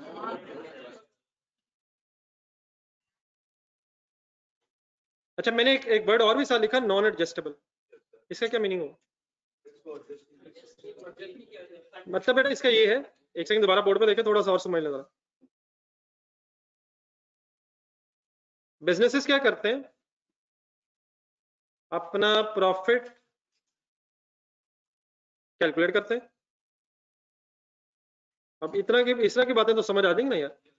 1 lakh profit आया, टैक्स बना उस पे सपोज 25,000। ये किसने किसको देना है? बिजनेस ने गवर्नमेंट को देना। फर्ज करें आपका ऑलरेडी टैक्स घटा हुआ था, ऑलरेडी टैक्स डिडक्टेड, आपने डिफरेंट स्टेजेस पे, बहुत सी और एग्जांपल्स भी हैं, मैं सिर्फ वहीं तक रिस्ट्रिक्टेड हूं जहां तक जरूरत है। आपने इंपोर्ट स्टेज पे ऑलरेडी टैक्स दिया हुआ था, सपोज मैं इस इन फिगर्स की बात नहीं कर रहा, let's assume 5,000 already tax paid. बताएं 5,000 प्लस करूं 25,000 में, ये माइनस करूं? ये जो मैंने माइनस किया है और बाकी 20,000 बचा है, ये 5,000 क्या हुआ है, एडजस्ट हो गया। एडजस्ट हो गया है, कितना एडजस्ट हो गया, कितना रह गया?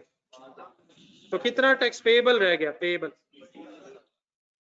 मैंने नीचे क्या वर्ड्स लिखे हैं, नॉन एडजस्टेबल से मुराद, अगर गवर्नमेंट कहे कि ये जो टैक्स आपने हमें दिए हैं ना तो ये वापस होना है, तो मींस नॉन रिफंडेबल, और ना ही आप इसे अपने टैक्स में से लेस कर सकते हैं, तो मींस उसे क्या हुआ, नॉन एडजस्टेबल। तो अगर हमें वापस नहीं होना और एडजस्ट भी नहीं होना, तो फिर ये क्या है, फिर ये हमारा खर्चा है, फिर ये हमारा एसेट को खरीदने का रेलेवेंट एक्सपेंस है। अब कुछ क्लियर होगी बात? ये 5,000 अगर लेस हुआ है तो इसका मीनिंग क्या है, ये एडजस्ट हो गया है या नॉन एडजस्टेबल है? अगर ये एडजस्ट हो गया है तो इट मींस इसका हमें फायदा भी हुआ है। कंसंट्रेट करते जाए, जरा सोचते जाए, हमारा टैक्स बनता कितना था, कितने पैसे देने पड़ने थे, लेकिन इस 5,000 की वजह से अब कितने देने पड़े हैं?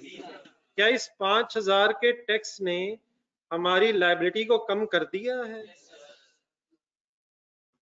तो जब तक ये 5,000 आपकी लायबिलिटी कम नहीं करेगा, क्या उस वक्त तक एसेट होगा? हिम्मत हिम्मत हिम्मत। ये 5,000 कब तक एसेट था? जब तक ये लायबिलिटी में से लेस नहीं कर दिया। लेकिन क्या 5,000 का फायदा मिल गया है? सर जी मिल गया है सर। क्या अब आपका एसेट खत्म हो गया है? क्यों खत्म हो गया है? इस एसेट ने अब आपकी लायबिलिटी को कम कर दिया है, एडजस्ट होके। मेरे वर्ड्स का फाइनली मीनिंग क्या हुआ, नॉन एडजस्टेबल? ये सब में लॉ में लिखा होगा ना, लॉ में बताया हुआ है कि कौन सा टैक्स रिफंडेबल होता है, कौन सा एडजस्टेबल होता ही नहीं। तो अगर हमारा टैक्स नॉन रिफंडेबल है या नॉन एडजस्टेबल है, तो इसका मतलब उसका हमें ना तो वापस होके और ना लायबिलिटी कम होके कोई फायदा मिलना है। देयरफॉर बस वो किस चीज का खर्चा रह गया, वो हमारी इस मशीनरी की कॉस्ट का ही खर्चा रह गया। अब कुछ क्लियर है प्लीज? कुछ क्लियर है सर? आपने अगर 100 रुपए का कार्ड लिया हो और 85 रुपीज बैलेंस आता है, चले 86 पॉइंट जो भी आता है, आप बताएं आप कार्ड की एंट्री कितने रुपए से करेंगे? बस बस मेरी तरफ देखें, 100 रुपए से या 86 से? फर्ज करें फॉर सेक ऑफ डिस्कशन ये 14 रुपीज आपको वापस मिल जाने। नहीं नहीं, तो फिर एंट्री करते हैं, अब हम बड़े हो गए। लेट्स अज्यूम ये 14 रुपीज का जो टैक्स है ये आपको रिफंड हो जाना है। सोच के बताएं कैश कितना क्रेडिट और जान दे, और सभी कैश कितना credit?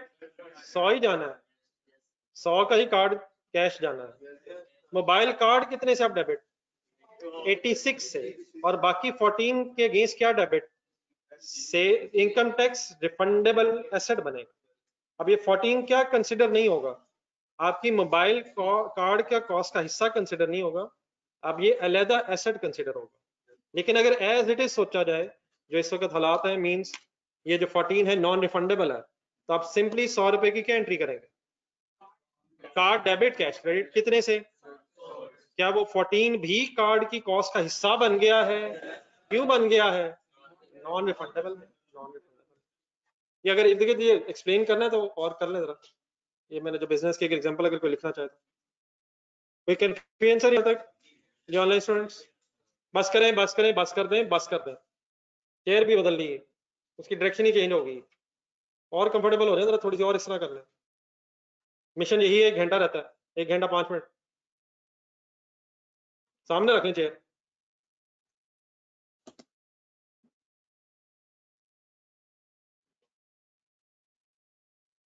Any confusion finally sir? चलें बादरा पूरी कर लें, अभी बड़ी मुश्किल कराची पहुंची है मशीनरी। पहुंचानी कहाँ है, कैसे पहुंचाए? कैरेज इनवर्ट्स कहाँ से कहाँ? फॉर एग्जांपल 7500, पर इधर फिगर्स में जरा ऊपर कम लिखी, मैंने कहा सी फ्रेट कम है, लाहौर तक ज्यादा। जी लाहौर पहुंच गई सर कैरेज इनवर्ट्स। आगे हिम्मत।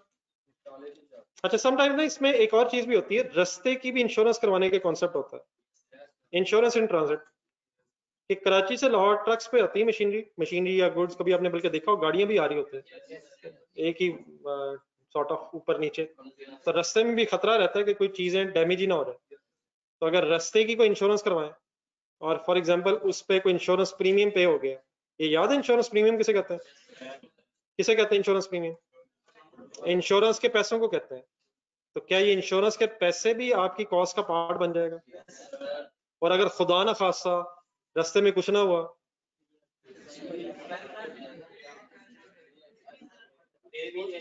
तो फिर भी ये एक्सपेंस हो गया। हाँ अगर रास्ते में कुछ हो गया तो ये फिर भी एक्सपेंस है, ये फिर भी एक्सपेंस है। हाँ जो पैसे मिलेंगे वो आपके लॉस को कम कर देंगे। हिम्मत, हिम्मत। क्या पैसे मिलने से लॉस कम हो जाएगा? लॉस कम हो जाएगा, लेकिन ये गए, ये कब गए? अगर आपकी गुड्स सही पहुंच गई कराची से लाहौर, तो जाके कहेंगे भाई हमारी तो मशीनरी को कुछ भी नहीं है, पैसे दे हमारे, पैसे दें हमारे, बात खत्म हो गई। अगर क्या होता तो कुछ मिल जाता, और अगर कुछ नहीं हुआ तो बस अल्हम्दुलिल्लाह हो गया।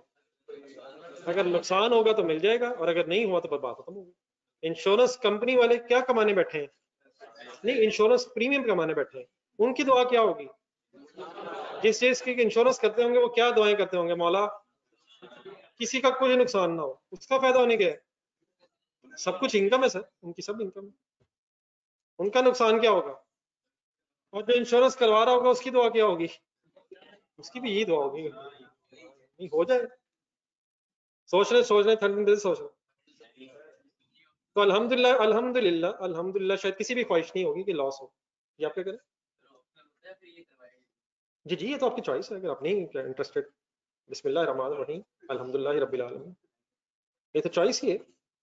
हाँ लेकिन वो जो ये जो सी फ्रेट है यहाँ मेरा ख्याल कंपलसरी है, वो बाय मतलब वो जो शिपिंग एजेंसीज होती हैं उन्होंने कंपलसरी किया हुआ है कि इंश्योरेंस जरूर करवाएं, वरना फिर हमसे ना कुछ कहिएगा।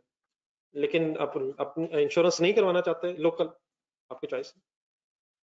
फिर एक इंश्योरेंस वो भी होती है, चलिए अब उसके बाद अभी क्वेश्चन में करता हूँ, जरा बात फाइनल करना, अभी पहुंची है जी, अल्हम्दुलिल्लाह सही पहुंच गई है। एक चीज कम से कम और लिखना, installation cost, wiring cost, installation cost, let's name 3500।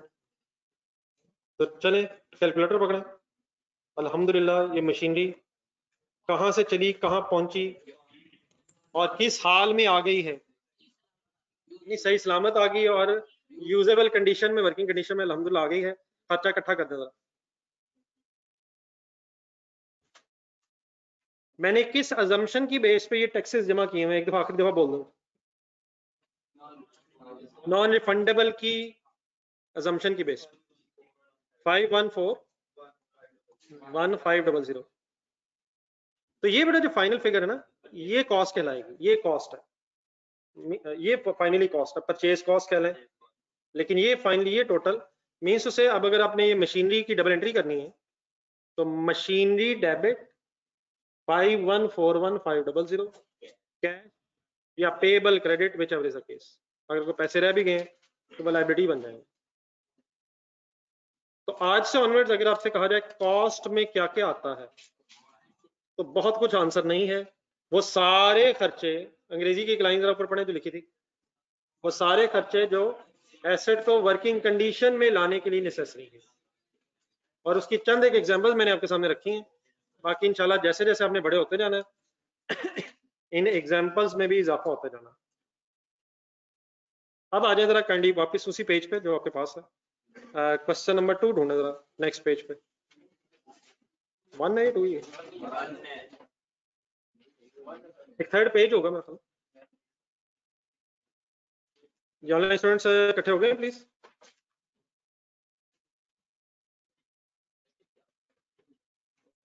ये क्वेश्चन नंबर 1 लिखा हुआ है एबीसी लिमिटेड। ये ऑनलाइन स्टूडेंट्स काइंडली इकट्ठे हो गए प्लीज।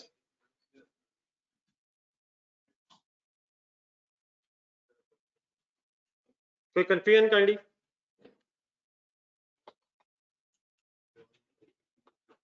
अल्हम्दुलिल्लाह टाइम है, शुक्र अल्हम्दुलिल्लाह। ABC limited imported technical equipment costing 3 million on 1st July 2003। Requirement बाद में पढ़ते हैं, पहले जरा स्टोरी पढ़ना। It further incurred following expenses on the equipment. जो डिस्कशन अभी थोड़ी देर पहले आपके सामने हो गई है उसको जरा बेस बनाए और हेल्प करें जरा। इंपोर्ट ड्यूटी नहीं, बड़ा पेज नंबर छोड़ दें इस वक्त, जो क्वेश्चन आपके पास यही है, मैंने जो एक्स्ट्रा कल पेज दिया था उस पर। इंपोर्ट ड्यूटी का क्या करेंगे सर? 3 मिलियन की कॉस्ट है, उसमें 1 मिलियन ऐड होता है। इनकम टैक्स एडजस्टेबल अंडरलाइन करें, मल्टीप्लाई हो जाएगा, माइनस हो जाएगा, इग्नोर हो जाएगा। यहां इग्नोर हो जाएगा, लेकिन इग्नोर डजंट मीन्स कि बिल्कुल इग्नोर हो जाएगा, अलहदा एसेट बनेगा।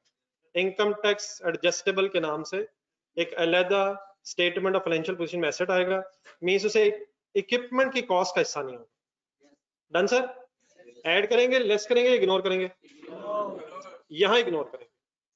अदर नॉन रिफंडेबल टैक्सेस का क्या करेंगे?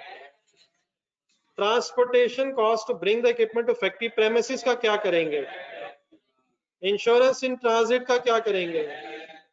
फायर इंश्योरेंस का कुछ ना बोलिएगा, ये मैंने पहले नहीं बताई। नहीं, ये मैं बता देता हूँ ना, ये बात जब हुई नहीं है तो आपसे क्यों पूछना। यहां तक जो ऊपर चीज आई एक दफा फाइनल कर ले। इंपोर्ट ड्यूटी ऐड हो जाएगी, इनकम टैक्स एडजस्टेबल है, इग्नोर हो जाएगा, नॉन रिफंडेबल टैक्सेस ऐड हो जाएंगे, ट्रांसपोर्टेशन कॉस्ट ऐड हो जाएगी, ठीक है, कैरेज इनवर्ड्स है, कैरेज इनवर्ड्स है तो bring the equipment to factory. Insurance in transit add हो जाएगी। फायर इंश्योरेंस का बड़ा कॉन्सेप्ट ये है, बल्कि शायद जरा प्रैक्टिकली थोड़ी बात हो जाए। आप लोगों ने कॉलेज प्रेमिसेस के बाहर देखा होगा जनरेटर पड़ा है, अभी इतफाक बहुत चल भी रहा है आजकल शायद। तो इसी तरह की मशीनरी को जहन में ले आया, ये during running of the machinery, generator तो फिर भी ये छोटा मशीनरी, इससे बड़ी बड़ी है, हीट की वजह से समटाइम्स आग का खतरा होता है और देयरफॉर उसकी वजह से भी डैमेज हो जाता है। लेकिन ये जो इंश्योरेंस करवाई जाती है, ये एसेट को वर्किंग कंडीशन में लाने के बाद ऑपरेशंस के लिए होती है। एक नुकसान ये है कि रास्ते में ना हो जाए, एसेट को अपने पास लाते लाते लाते वर्किंग कंडीशन तक लाते लाते खर्चा ना हो जाए। और एक ये भी फिर होता है कि ड्यूरिंग ऑपरेशंस एसेट इस्तेमाल होते होते ऑपरेशंस के दौरान कोई आग की वजह से मशीनरी को कोई डैमेज ना हो जाए। तो डेफिनेटली अगर तो ये लिखा हो कि ये भी फायर इंश्योरेंस इन ट्रांजिट है, कि रास्ते में कोई मशीनरी को आग से नुकसान की वजह से बचाने के लिए हमने कोई कॉस्ट इंकर की है, तो फायर इंश्योरेंस इन ट्रांजिट अगर है फिर तो ये एसेट कॉस्ट का हिस्सा बन जाएगी। लेकिन अगर एज इट इज लिखा हो फायर इंश्योरेंस, तो नॉर्मली इसका मीनिंग होता है कि ये एसेट के ऑपरेशनल होते हुए खतरा जो है कि आग से डैमेज ना हो जाए, ये उसको कवर करने के लिए। तो वो सारी कॉस्ट जो एसेट को लोकेशन एंड कंडीशन जिस तरह एसेट ने इस्तेमाल होना है वहां तक लाते लाते खर्चे तो ऐड होते हैं, लेकिन अगर ऑपरेशंस के दौरान, ये ऑपरेशन समझ में बार बार बोल रहा हूँ, मतलब फॉर एग्जांपल ये अब एसी लगा हुआ है आपके सामने, क्या ये वर्किंग कंडीशन में आ गया? तो वर्किंग कंडीशन तक लाते हुए जो खर्चे हैं वो तो इसकी कॉस्ट में ऐड होंगे, लेकिन अब इसको चलाने के लिए जो खर्चे हो रहे हैं, और अगर फॉर एग्जांपल इसकी कोई इंश्योरेंस करवा ली जाए कि चलाते चलाते कोई डैमेज ना हो जाए, तो वो एसेट को वर्किंग कंडीशन में लाने का खर्चा नहीं है, वो एसेट के ऑपरेशनल एक्सपेंसेस कंसिडर होते हैं। और ऑपरेशनल एक्सपेंसेस फिर ऑपरेटिंग एक्सपेंसेस में आते हैं। ऑपरेटिंग एक्सपेंसेस का किसी को पता है कहां पहुंच गया मैं? किस जगह की बात कर रहा हूँ? तो ये जरा एक सेंटेंस है ना, ये अपने पास कहीं नोट कर लें जरा, ये जरा नई बात आपके सामने हुई है। अमाउंट्स, इसके नीचे लिखना तो लिखना, कहीं अलग अगर रजिस्टर पर नोट करना तो वो लिखना, एक इंपॉर्टेंट पॉइंट के नाम से। Amounts incurred after the asset is in working condition, after the asset is in working condition,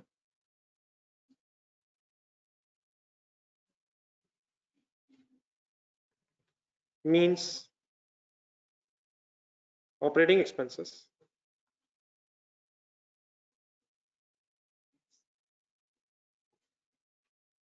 are recognized as,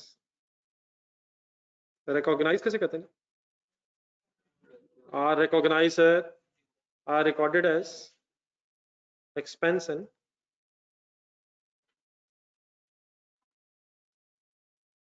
statement of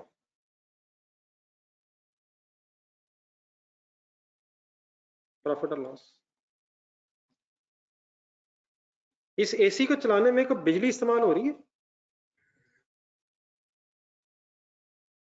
हो रही होगी। तो क्या वो बिजली का जो बिल है वो भी इसकी कॉस्ट में शामिल हो जाएगा? वो इसको ऑपरेट करने का खर्चा है, ऑपरेट करने का खर्चा। अगर कोई मशीन है उसको चलाने के लिए कोई एम्प्लॉइज रखे हुए आपने, तो उनकी जो सैलरी है वो ऑपरेटिंग कॉस्ट है। लेकिन आखिरी एग्जांपल मेरी बड़े ध्यान से सुने जरा, लिख लिया यहाँ तक?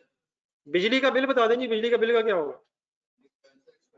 क्या बिजली का बिल इसकी कॉस्ट में ऐड होगा या एक्सपेंस रिकॉर्ड होगा? अगर कोई एम्प्लॉय है जो मशीन को ऑपरेट कर रहा है, उसकी सैलरी ऑपरेटिंग एक्सपेंस है। लेकिन आखिरी एग्जांपल बहुत कंसंट्रेशन से रहा, अगर मशीनरी को इंस्टॉल करते हुए, मशीनरी की इंस्टॉलेशन करते हुए कुछ एम्प्लॉइज ने काम किया है और उस रेलिवेंट टाइम पीरियड के आपने उन्हें पैसे दिए हैं, तो वो एसेट की कॉस्ट का हिस्सा होगा। वो शायद जरा आपके लिए मुश्किल हो जाए। फर्ज करें ये एसी इंस्टॉल करने के लिए किसी बंदे को बुलाया, तो वो जो साहब आए हैं इसके इंस्टॉलेशन के अगेंस्ट अगर अपने पैसे लें, तो क्या वो एक्सपेंस रिकॉर्ड होंगे या इस एसी को वर्किंग कंडीशन में लाने का खर्चा कंसिडर होगा? मींस एसी की कॉस्ट में शामिल करेंगे या एक्सपेंस रिकॉर्ड करेंगे? एसी की कॉस्ट का मतलब एसेट की कॉस्ट में प्लस करेंगे या एक्सपेंसेस में प्लस करेंगे? एसेट जब मैं वर्ड इस्तेमाल करता हूं तो आपके ज़हन में स्टेटमेंट ऑफ फाइनेंशियल पोजीशन आनी चाहिए। तो एसेट की कॉस्ट का मतलब एसेट की कॉस्ट में स्टेटमेंट ऑफ फाइनेंशियल पोजीशन में ऐड करेंगे या एक्सपेंस मींस ऑपरेटिंग एक्सपेंसेस में ऐड करेंगे?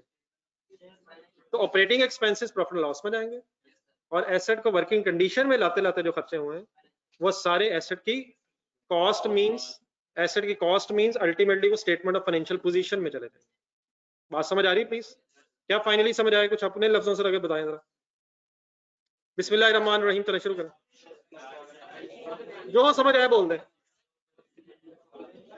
कुछ समझ नहीं आए यही बोल दें। साथ वाले को मत तंग करें, मेरी आवाज आ रही है उसकी, वो बोल रहा है तो मेरी तरफ देख के बोले। क्या हो, क्या सारे खर्चे एसेट की कॉस्ट में जाएंगे? कौन से जाएंगे? Final sentence. तो अगर फायर इंश्योरेंस इन ट्रांजिट हो तो एसेट की कॉस्ट में प्लस कर लेते, लेकिन अगर सिर्फ फायर इंश्योरेंस लिखा हुआ है तो नॉर्मली क्या अज्यूम करेंगे कि ये बाद में खर्चा हुआ होगा और जिस वक्त मशीनरी या इक्विपमेंट ऑपरेट हो रहे होंगे। डन है सर? मीन्स से मेरी इस बात का मतलब, क्या ये 10,000 एसेट की कॉस्ट में ऐड करेंगे? सर करेंगे सर। तो फाइनली इस लिस्ट में से क्या क्या ऐड करेंगे? कैलकुलेटर पकड़ जरा। 3 मिलियन उसकी कॉस्ट है ऊपर, उस 3 मिलियन में 1 मिलियन 10 लाख जमा हो जाएगा। आगे बोले आप। जमा 60,000 जमा 10,000 जमा 4,000 इज इक्वल टू दब जाएगा। किस किस को क्यों इग्नोर कर रहे हैं? इनकम टैक्स एडजस्टेबल होने की वजह से और फायर इंश्योरेंस ना पता होने की वजह से हम अज्यूम कर रहे हैं कि ऑपरेटिंग कॉस्ट है। तो कितना आंसर आया? 40,74,000 मीन्स 4074,000। ये क्या बन गया? ये अब इस इक्विपमेंट की कॉस्ट बन गई। Finally any confusion anywhere?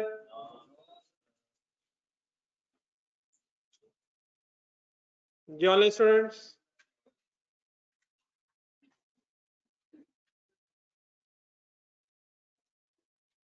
Initially वाले पैराग्राफ में आ रहे हैं।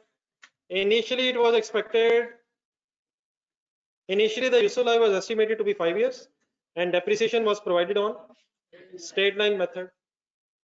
The estimated salvage value को highlight करें जरा, residual value,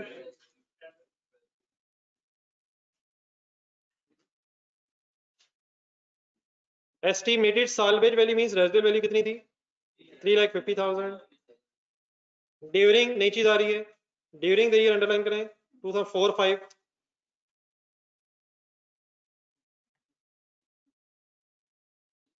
तो 4 लिखा, डैश करके 05 कर दिया सर।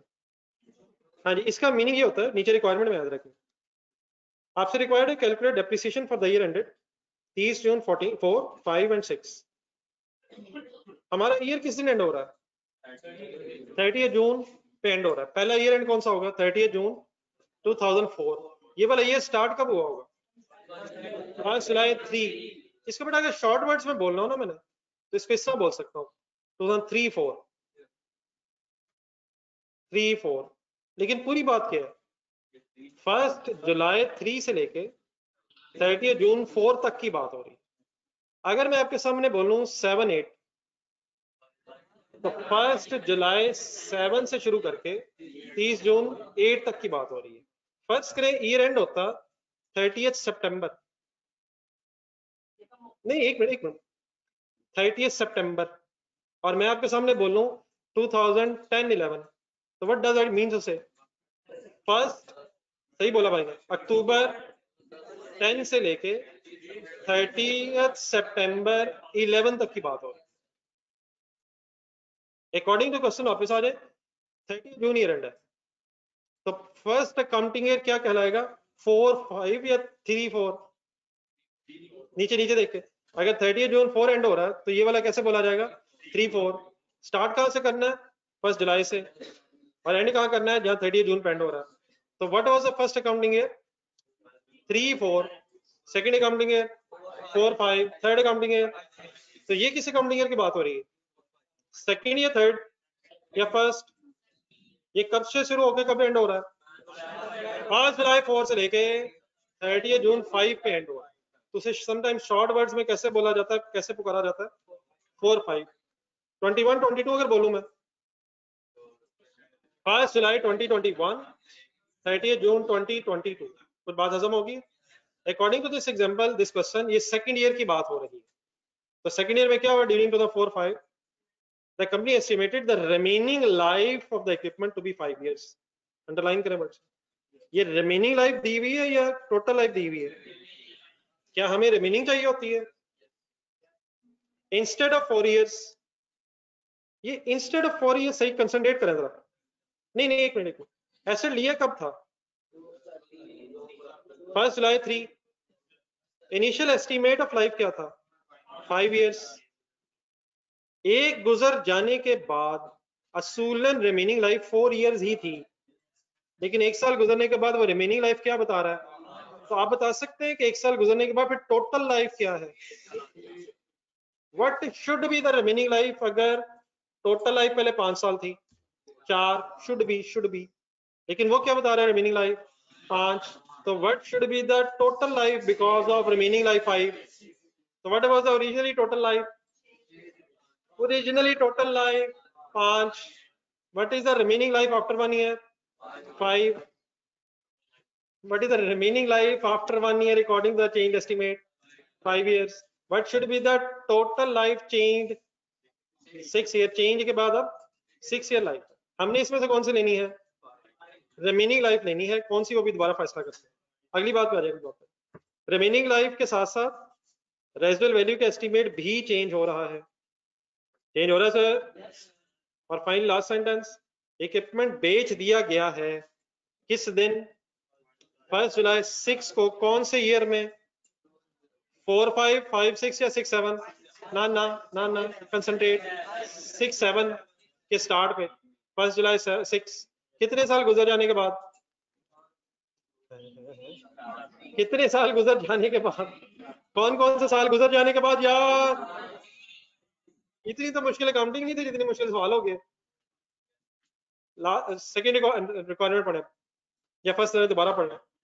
एक तो बड़ा डेप्रिसिएशन है और सेकेंडली एक दिन पहले 2-3 दिन पहले बात हुई थी, journal entry to record the sale of equipment. Requirement देख के बताएं क्या लेजर्स रिक्वायर्ड है? तो क्या अगर एंट्रीज रिक्वायर्ड हो लेजर की जगह तो एंट्री करके भी गेन लॉस आ जाता है? तो उसकी बात इंशाल्लाह बात अलग करते हैं, पहले जरा रिक्वायरमेंट 1 के एंगल से शुरू करें सॉल्व करना। एक एक बात जो फर्दर होगी मैं कोशिश करूंगा दोबारा रिवाइज हो जाए, ध्यान से सुननी है आपने। रिक्वायरमेंट 1 की हेडिंग लिखें, मैं पहले बिजनेस नेम लिखूंगा, ABC limited. Requirement 1, calculation of depreciation. क्या डेप्रिसिएशन ईयर वाइज अमाउंट को कहते हैं? क्या डेप्रिसिएशन ईयर वाइज कैलकुलेट होती है? किस किस साल की वर्किंग करनी है?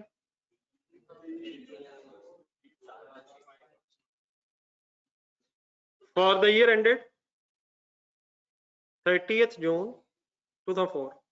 इकट्ठे हो जरा।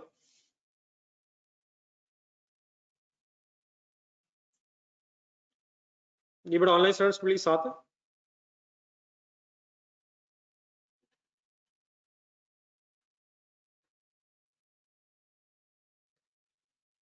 ऑनलाइन स्टूडेंट्स बड़ा साथ है, कोई कंफ्यूजन यहाँ तक?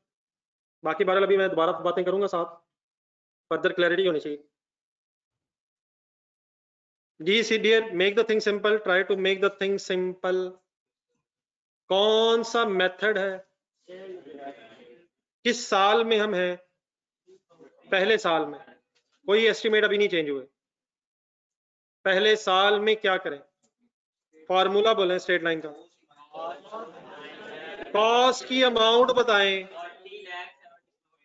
4074000 की एक छोटी सी वर्किंग दोबारा लिखें। ये इसके लिए हाफ पेज रख लें, ये जो वर्किंग हो रही है इसके नीचे हाफ पेज छोड़ दें। ये 4074000 बना कैसे है ये काइंडली कहीं एक्सप्लेन करें। कॉस्ट ऑफ परचेज या कॉस्ट ऑफ इक्विपमेंट।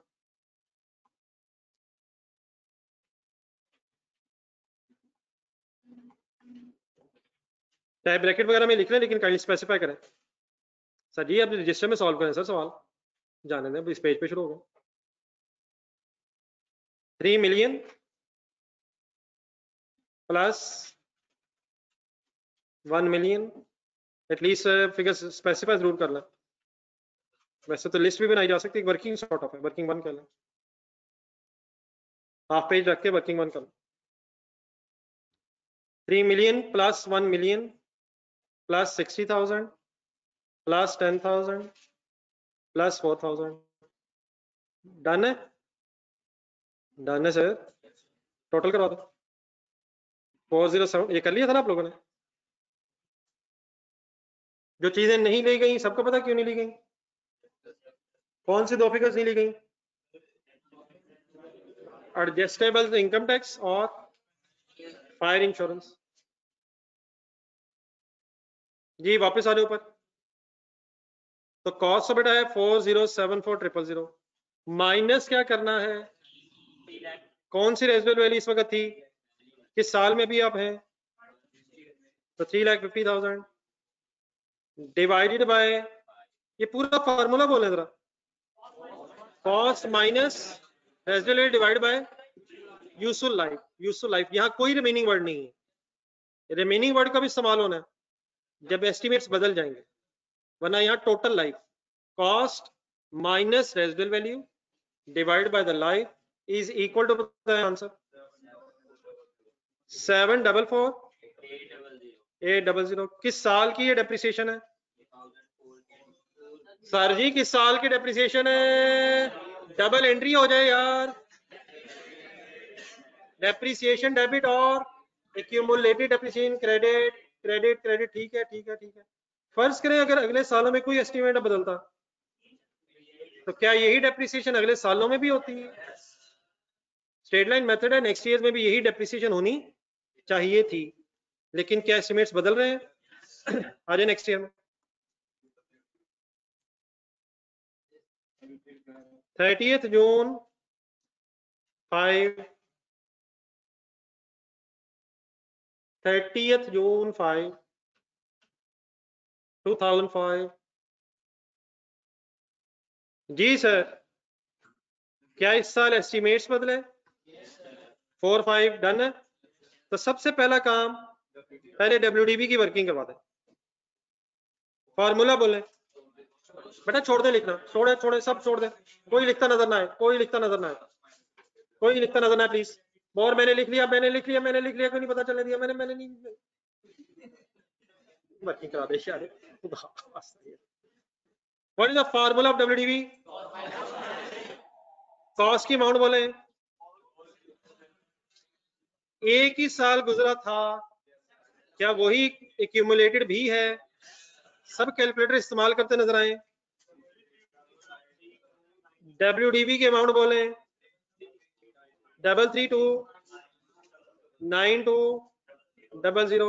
अब लिखे जल्दी से यहां तक।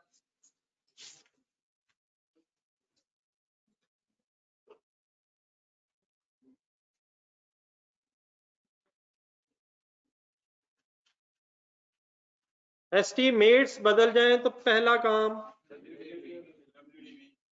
Formula of WDB।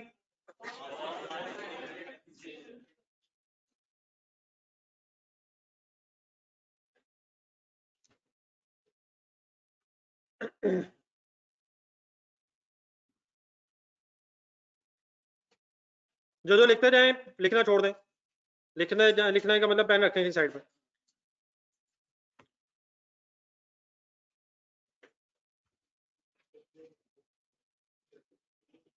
अब काइंडली क्वेश्चन में देख के बताएं कौन कौन सा एस्टीमेट बदल गया। क्या यूजफुल लाइफ बदल गई है? क्या रिमेनिंग लाइफ पता है? अब उसने रिमेनिंग की बताई है, 4 रिमेनिंग या 5? वो 4 होनी थी, लेकिन उसकी जगह क्या है? 5। What is the revise residual value as well? Residual value का एस्टिमेट भी बदला हुआ है। और आखिरी चीज, क्या मेथड भी बदल गया? क्या बदल नहीं सकता? लेकिन अगर नहीं बताया तो लाइफ बदली है, रेजिडुअल वैल्यू बदली है। मेथड का अगर नहीं पता तो वो वही होगा, मीन स्ट्रेट लाइन। बोर्ड पे देखें, जो मैं फिगर्स बोलूं वो कैलकुलेट करवानी है आपने। ये अब स्ट्रेट लाइन मेथड है। स्टार्ट कहां से करूं वर्किंग? WDB से। या स्ट्रेट लाइन मेथड के फॉर्मूले में तो कॉस्ट आती है। नहीं, अब कॉस्ट ना कहीं से, लेकिन अगर एस्टिमेट्स बदल जाएं तो कॉस्ट की जगह फिर WDB आती है। What is the formula of straight line method? लेकिन अगर एस्टिमेट चेंज हो रहे हैं तो कॉस्ट की जगह WDB स्टार्टिंग पॉइंट होता है। याद रहेगा, minus any residual value, minus any residual value. कौन सी वाली? Revise residual value, revise residual value divide by कौन सी life? Revised remaining life, and it is given in the question. 5 ही ले लिया हम। लिखें सॉल्व करें।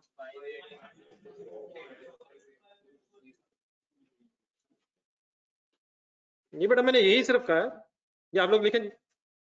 सबसे पहले बेटा WDB आ गई है जिस ईयर में एस्टिमेट चेंज हुआ,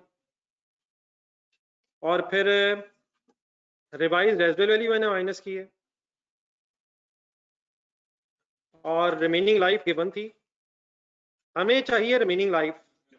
गिवन है तो ठीक है, अगर गिवन नहीं है तो कैलकुलेट किया करेंगे। जी ठीक है बेटा, यही मेरा ख्याल है मैंने बोला।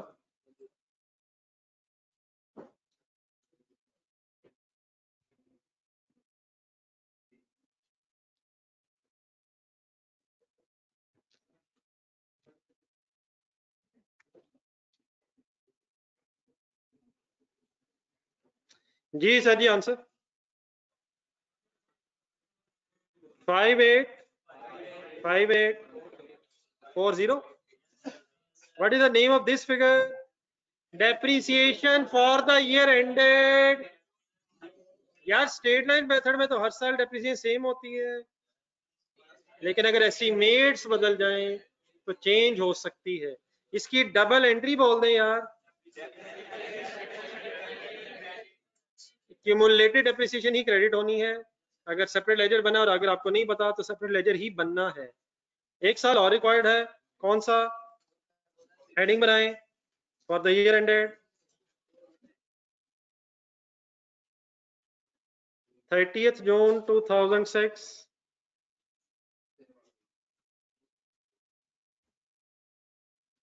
30th June 2006.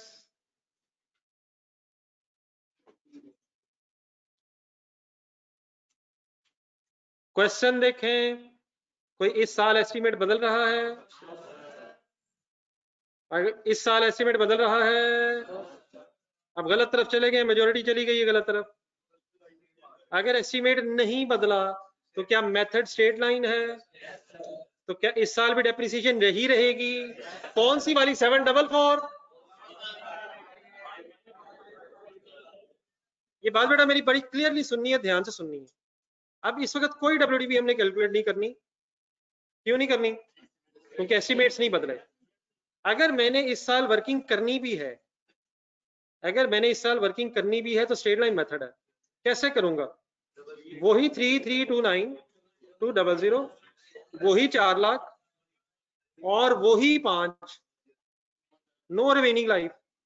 रिमेनिंग लाइफ कब लेनी है? जब एस्टिमेट बदल जाए, और उसके बाद अगर नहीं बदला तो इस फाइव ने एज इट इज इस्तेमाल होते रहना है। नहीं क्लियर हुआ?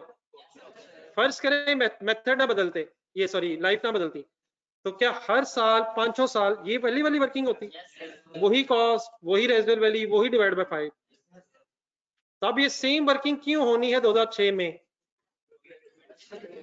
लेकिन अगर 6 में एस्टीमेट बदल जाता फिर क्या करते आप? फिर क्या करते सर, क्या करते? फिर डब्ल्यूडीवी निकालते, फिर रिवाइज रेजिडुअल वैल्यू अगर ना होती तो 4 लाख ले लेते, वरना वो ही लेते जो रिवाइज होती, और फिर डिवाइडेड बाय रिमेनिंग लाइफ करते करते दोबारा गिनते। तो ये काम कब करना है? जब एस्टीमेट बदल जाए, और अगर एस्टीमेट बाद में नहीं बदल रहा तो वही जो मेथड का तरीका वो एज इट इज रहना है।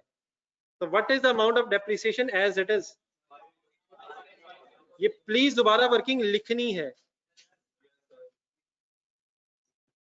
ये क्या हो रहा है? वही हो रहा है जो हो रहा है। असल में जैसे ही घंटा का होता है ना, मैं तो जाता हूँ थक, और आप हो जाते हैं फ्रेश, क्योंकि घंटे के बाद ही तो असल बातें शुरू होती हैं, फिर ही आप एंजॉयमेंट स्टार्ट करते हैं।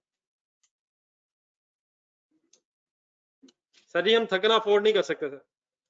फर्ज करें 2007 में ये एसेट डिस्पोज ना हुआ होता, डेप्रिसिएशन क्या रहती? सेम रहती।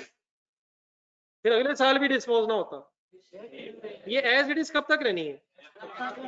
जब तक या तो इसकी लाइफ पूरी ना हो जाए या दोबारा एस्टिमेट ना बदल जाए। हर साल डब्ल्यूडीबी नहीं आनी, सिर्फ किस साल आनी है, और फिर उसने एज इट इज रहना है जब तक दोबारा एस्टिमेट्स ना बदल जाए, या डेफिनेटली एसेट डिस्पोज ना हो जाए, या लाइफ ही एंड हो जाए। मतलब फॉर एग्जाम्पल अगर 5 साल पूरी ही हो जाए तो फिर 6ठे साल तो डेफिनेटली डेप्रिशिएट करेंगे नहीं आप, क्योंकि बात खत्म हो गई। तो हर साल की गेम नहीं है। When there is a change in estimate, वापस पिछले पेज पे जाए जरा, अब सेंटेंस को बिल्कुल फाइनल कर लें, सही तरह फाइनल कर लें please. Whenever there is a change in estimate of useful life, ढूंढे जो एग्जांपल्स के ऊपर आया था सेकंड पेज, जब क्या क्या बदल जाए, रेजिडुअल वैल्यू बदल जाए, यूजफुल लाइफ बदल जाए, या मेथड बदल जाए, आपने निकालनी है डब्ल्यूडीवी और कर देना है उसे रिमेनिंग लाइफ पे डेप्रिशिएट, और हर साल नहीं, जब एस्टिमेट बदले।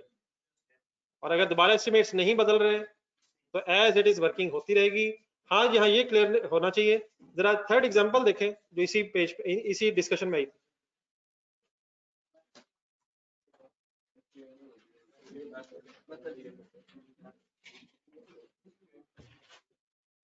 हाँ, अगर मेथड रिड्यूसिंग हो नहीं, हर साल फिर क्यों बदल रही है ये भी हमें पता है, क्योंकि वो उस मेथड का एक प्रॉब्लम है।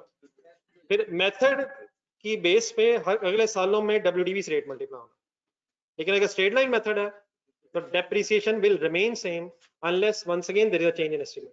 तो प्लीज आई होप के बात अब क्लियरली समझ आ गई। सब ओके सर? सब ओके सर? लेकिन बेटा आपके लिए गुड न्यूज ये है कि अभी रिक्वायरमेंट 2 रहती है। अल्हम्दुलिल्लाह आप काम करना चाह रहे हैं, तो रिक्वायरमेंट नंबर 2 क्या है? Journal entry of sale of fixed asset. Journal entry to record the journal entry to record sale of equipment। ये तकरीबन हम जहां तक पहुंचना चाहते थे FA1 स्टार्ट करने से पहले, तकरीबन वहां तक गेम आ गई हुई है। अगर ये बीच में आपकी मसरूफियत ना आती तो शायद को हफ्ते में गेम खत्म हो जाती, वरना फिर उसके बाद अब हफ्ते में गेम खत्म हो जाएगी। तो असल इशू सर ये डेप्रिसिएशन है। What is the double entry of depreciation? मैंने नहीं बोलना, मैं ना बोल रहा हूँ 1.5 घंटे से एंट्री, और ना मैंने बोलना भाई आधा घंटा की, आपके बोलने का फायदा। जी सर ये गेम आ गई journal entry to record sale of equipment. आपसे रिक्वेस्ट ये कि जरा डेटा देख के मुझे डेट बता दो। डेट डेट डेट 1 जुलाई 6 की बात हो रही है, 1 जुलाई 6। लेकिन आज सर ये जरा गेम थोड़ी सी वो हो गई है, जिसकी बात कुछ दिन पहले हो सकी थी और उस वक्त उसका कोई क्वेश्चन नहीं हो सका था। तो अपने रजिस्टर में जरा पीछे जाए, डिस्पोजल की काउंटिंग एंट्रीज करते हुए, डिस्पोजल की अकाउंटिंग एंट्रीज की समरी बनाते हुए हमने पॉइंट 1 और पॉइंट 2 दो करके जरा काम किया था। एक्सचेंज से पीछे जाना जरा। हाँ जी, समरी ऑफ अकाउंटिंग एंट्रीज एक तो पुरानी ढूंढ लें, नंबर 1 वाली, व्हेन लेजर्स आर रिक्वायर्ड। नहीं वो जमाना जरा वो भी जरा देख लें, अगर लेजर्स आर रिक्वायर्ड हो, नहीं वो पिछला वो जमाना, इफ लेजर्स आर रिक्वायर्ड तो डबल एंट्री ऑफ डिस्पोजल जो है डिस्पोजल वर्ड के साथ आती है। No separate ledger, separate ledger मेरी तरफ जरा देख के, अगर नो सेपरेट लेजर सिचुएशन हो तो कैश की एंट्री बोल दें, cash debit disposal credit, separate ledger disposal account अगर बनाना तो दूसरी एंट्री देख के बोल दें, disposal debit asset credit at WDV on the date of disposal. अगर सेपरेट लेजर बन रहे हो 3 बोल दें, बोल दें।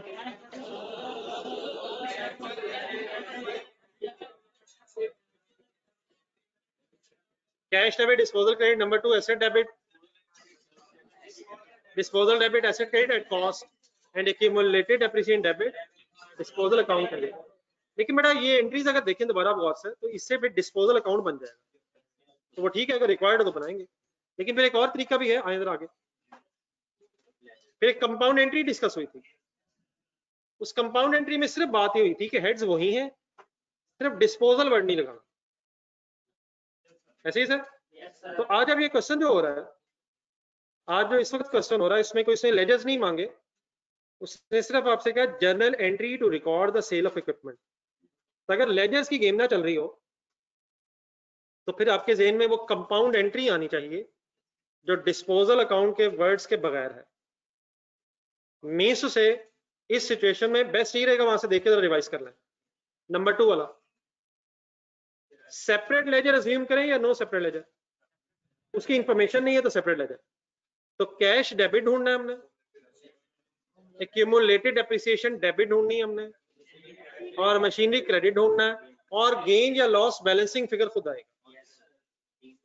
मेरी तरफ जरा देख के बोल दें क्या क्या डेबिट क्रेडिट ढूंढना है हमने। कैश डेबिट ढूंढना है, एक्यूमुलेटेड डेप्रिसिएशन भी कब से कब तक की डेबिट ढूंढनी है, 25 से लेके डिस्पोजल डेट तक की, और इक्विपमेंट क्रेडिट किस डेट से लेके किस डेट तक का सोचना है, कोई किसी डेट का नहीं सोचना। कॉस्ट ढूंढनी, और कॉस्ट उसी दिन की होती है जिस दिन खरीदा होता है। और उसके बाद इंशाल्लाह कैलकुलेटर पकड़ लेंगे, बैलेंसिंग फिगर अगर क्रेडिट अमाउंट्स में आ गई तो गेन होगा, और डेबिट अमाउंट्स में अगर आ गई तो लॉस होगा। तो एक बड़ी अच्छी सी रिवीजन पॉसिबल है अगर आपने हिम्मत की। रेडी है सारे? आज एक लंबा सा सांस ले लें, काफी थक गए सफे पलट के। ये ऑनलाइन स्टूडेंट्स बता देना इकट्ठे हो गए।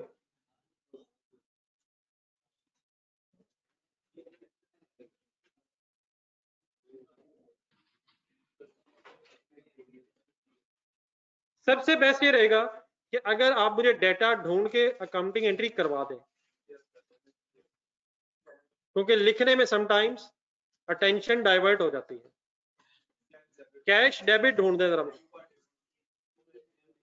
लास्ट टाइम 28 लाख, कैश कितना डेबिट 2.8 मिलियन मींस 28 लाख।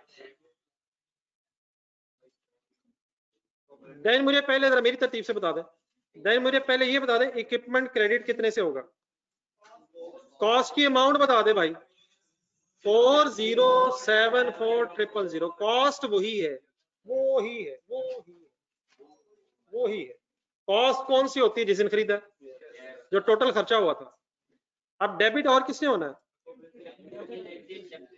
ये कब से कब तक की अमाउंट होनी है, बिल्कुल सही आपने कहा है, और ये फिगर अवेलेबल है, अगर आप ढूंढ लेंगे तो ये अवेलेबल है।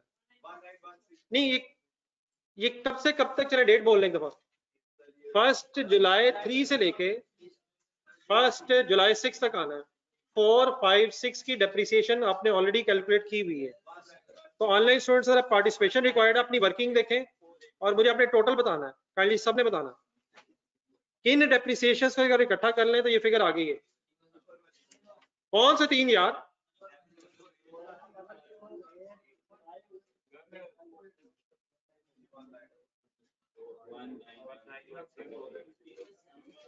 इंडिविजुअल फिगर्स अगर काइंडली को बोल दे, 744 800 प्लस 585 840 सॉरी,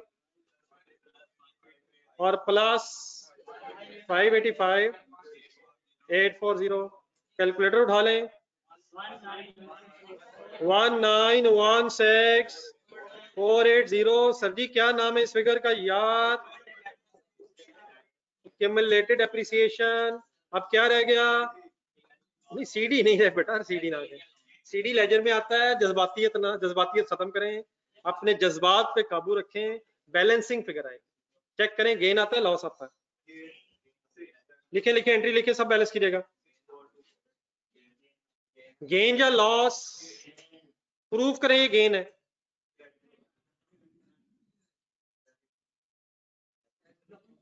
प्रूफ कर दें ये गेन है।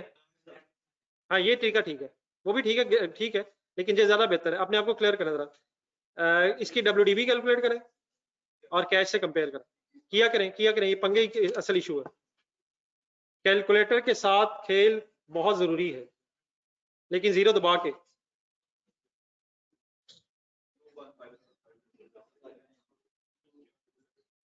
कोई जरा ऐसा भाई बता दे कोई फिगर गेन की जिसने आज तक क्लास में कुछ नहीं बताया। वो तो सारे ही हैं, कौन कौन ढूंढूं मैं, मैंने एक दिन बताया था, मैंने एक दिन बताया जी। डियर फ्रेंड्स में से बता दे, जो 2 भाई जो एंड में बैठे हैं, डियर फ्रेंड, दोनों में से कोई बता दे यार, एक दूसरे पे डाल दिए, तू बता दे। बैलेंस करें बताइएगा आराम से, कर लें अगर कर रहे हैं तो कर लें, अगर कर रहे हैं तो 1 मिनट लगा लें। ये ऑनलाइन स्टूडेंट्स का बेटा गेन लॉस बताना है, आगे गेन है लॉस है कितना, 6, ऊंचा ऊंचा बोले, आवाज नहीं बेटा, फिगर तो सही सॉल्व करिए। 642 समथिंग आ रहा मेरे ख्याल। कैलकुलेटर यूज करें सर, ना करें सर, कमाल है यार, मोबाइल पे तो वर्किंग नहीं करेगी। ये मोबाइलों के बस की बात नहीं है गेन लॉस निकालना, मोबाइल तो और अच्छे कामों के लिए होता है, इसका क्या काम हो कैलकुलेशन से, क्या मोबाइल इसलिए लिया था। 642 800 480, 642 480। बेटा आवाजें तो खत्म करते हैं यार, क्या हो गया। 642 480 डन ना, ये फिगर तो बेटा रिकंसाइल कर ले। ये मैंने इतनी दूर क्यों लिख दी है,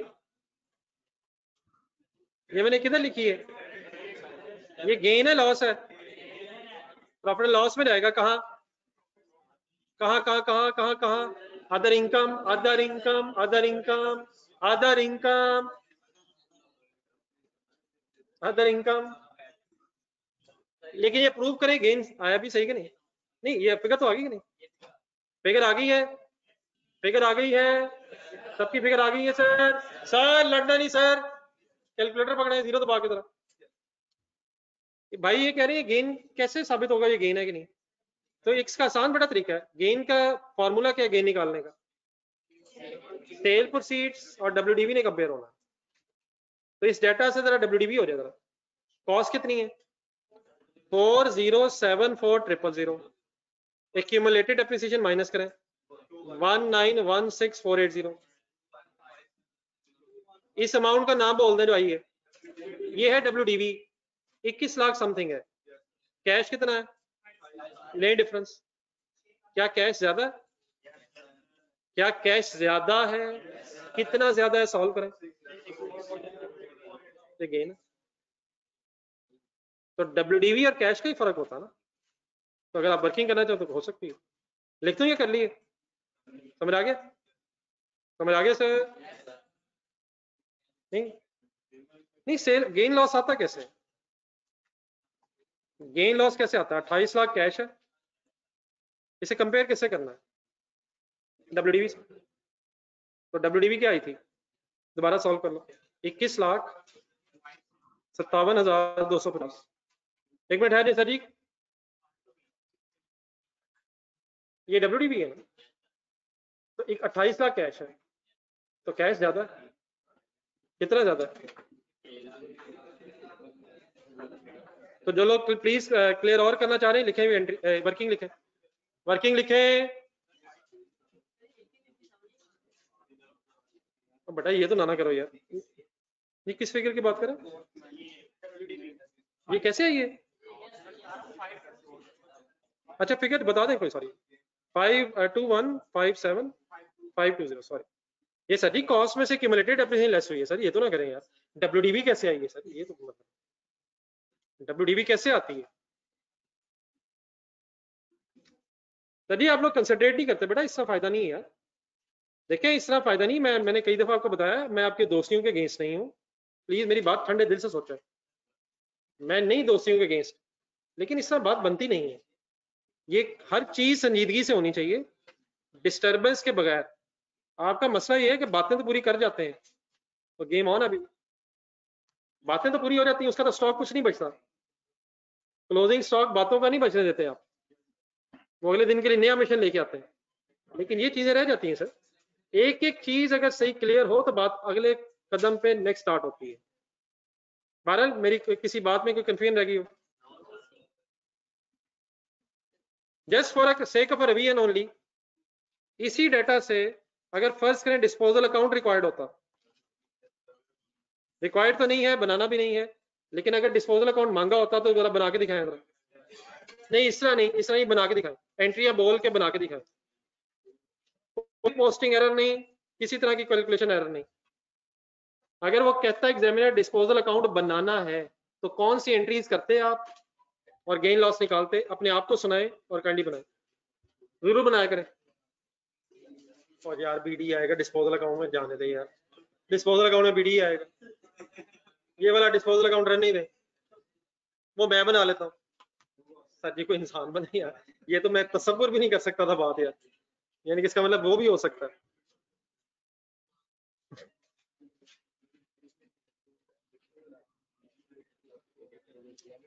जी ऑनलाइन स्टूडेंट्स बड़ा प्लीज डिस्पोजल अकाउंट कंप्लीट करें।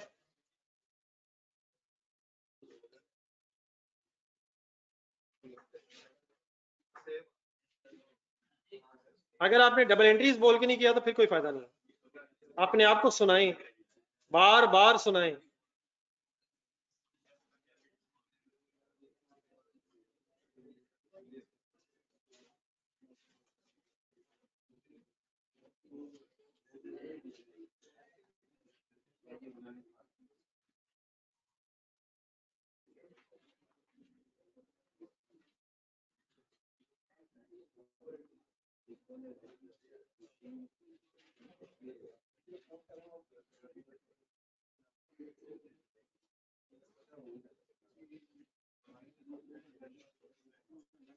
बैलेंस करिए सारी स्टोरी को।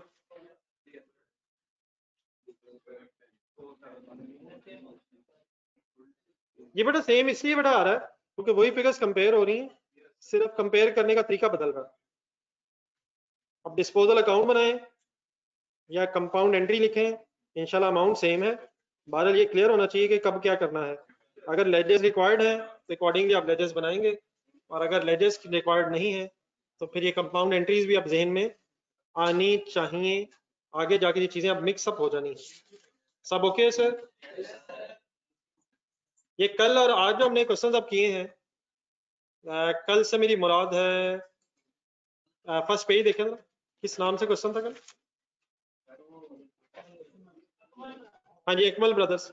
ये जो कल और बेटा आज किए, अब अदर देन वो जो डेफिनेटली अपने क्वेश्चंस को सॉल्व करनी है। अब कल अकमल ब्रदर्स और आज जो सारी बातें हुई हैं, आज बनता है कि इसको रिवाइज प्रॉपर किया जाए। साथ साथ चलें, इंशाल्लाह कोई इशू नहीं है। तो कल इंशाल्लाह अपने टाइम पे मुलाकात हो। अल्लाह हाफिज। सर जो कल किया है और जो आज पढ़ा है इसे फाइनल करना है रिवाइज करके। ये ऑनलाइन स्टूडेंट्स ठीक है बेटा?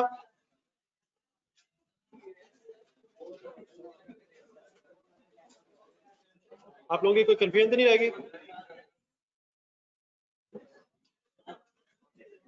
अल्लाह हाफिज।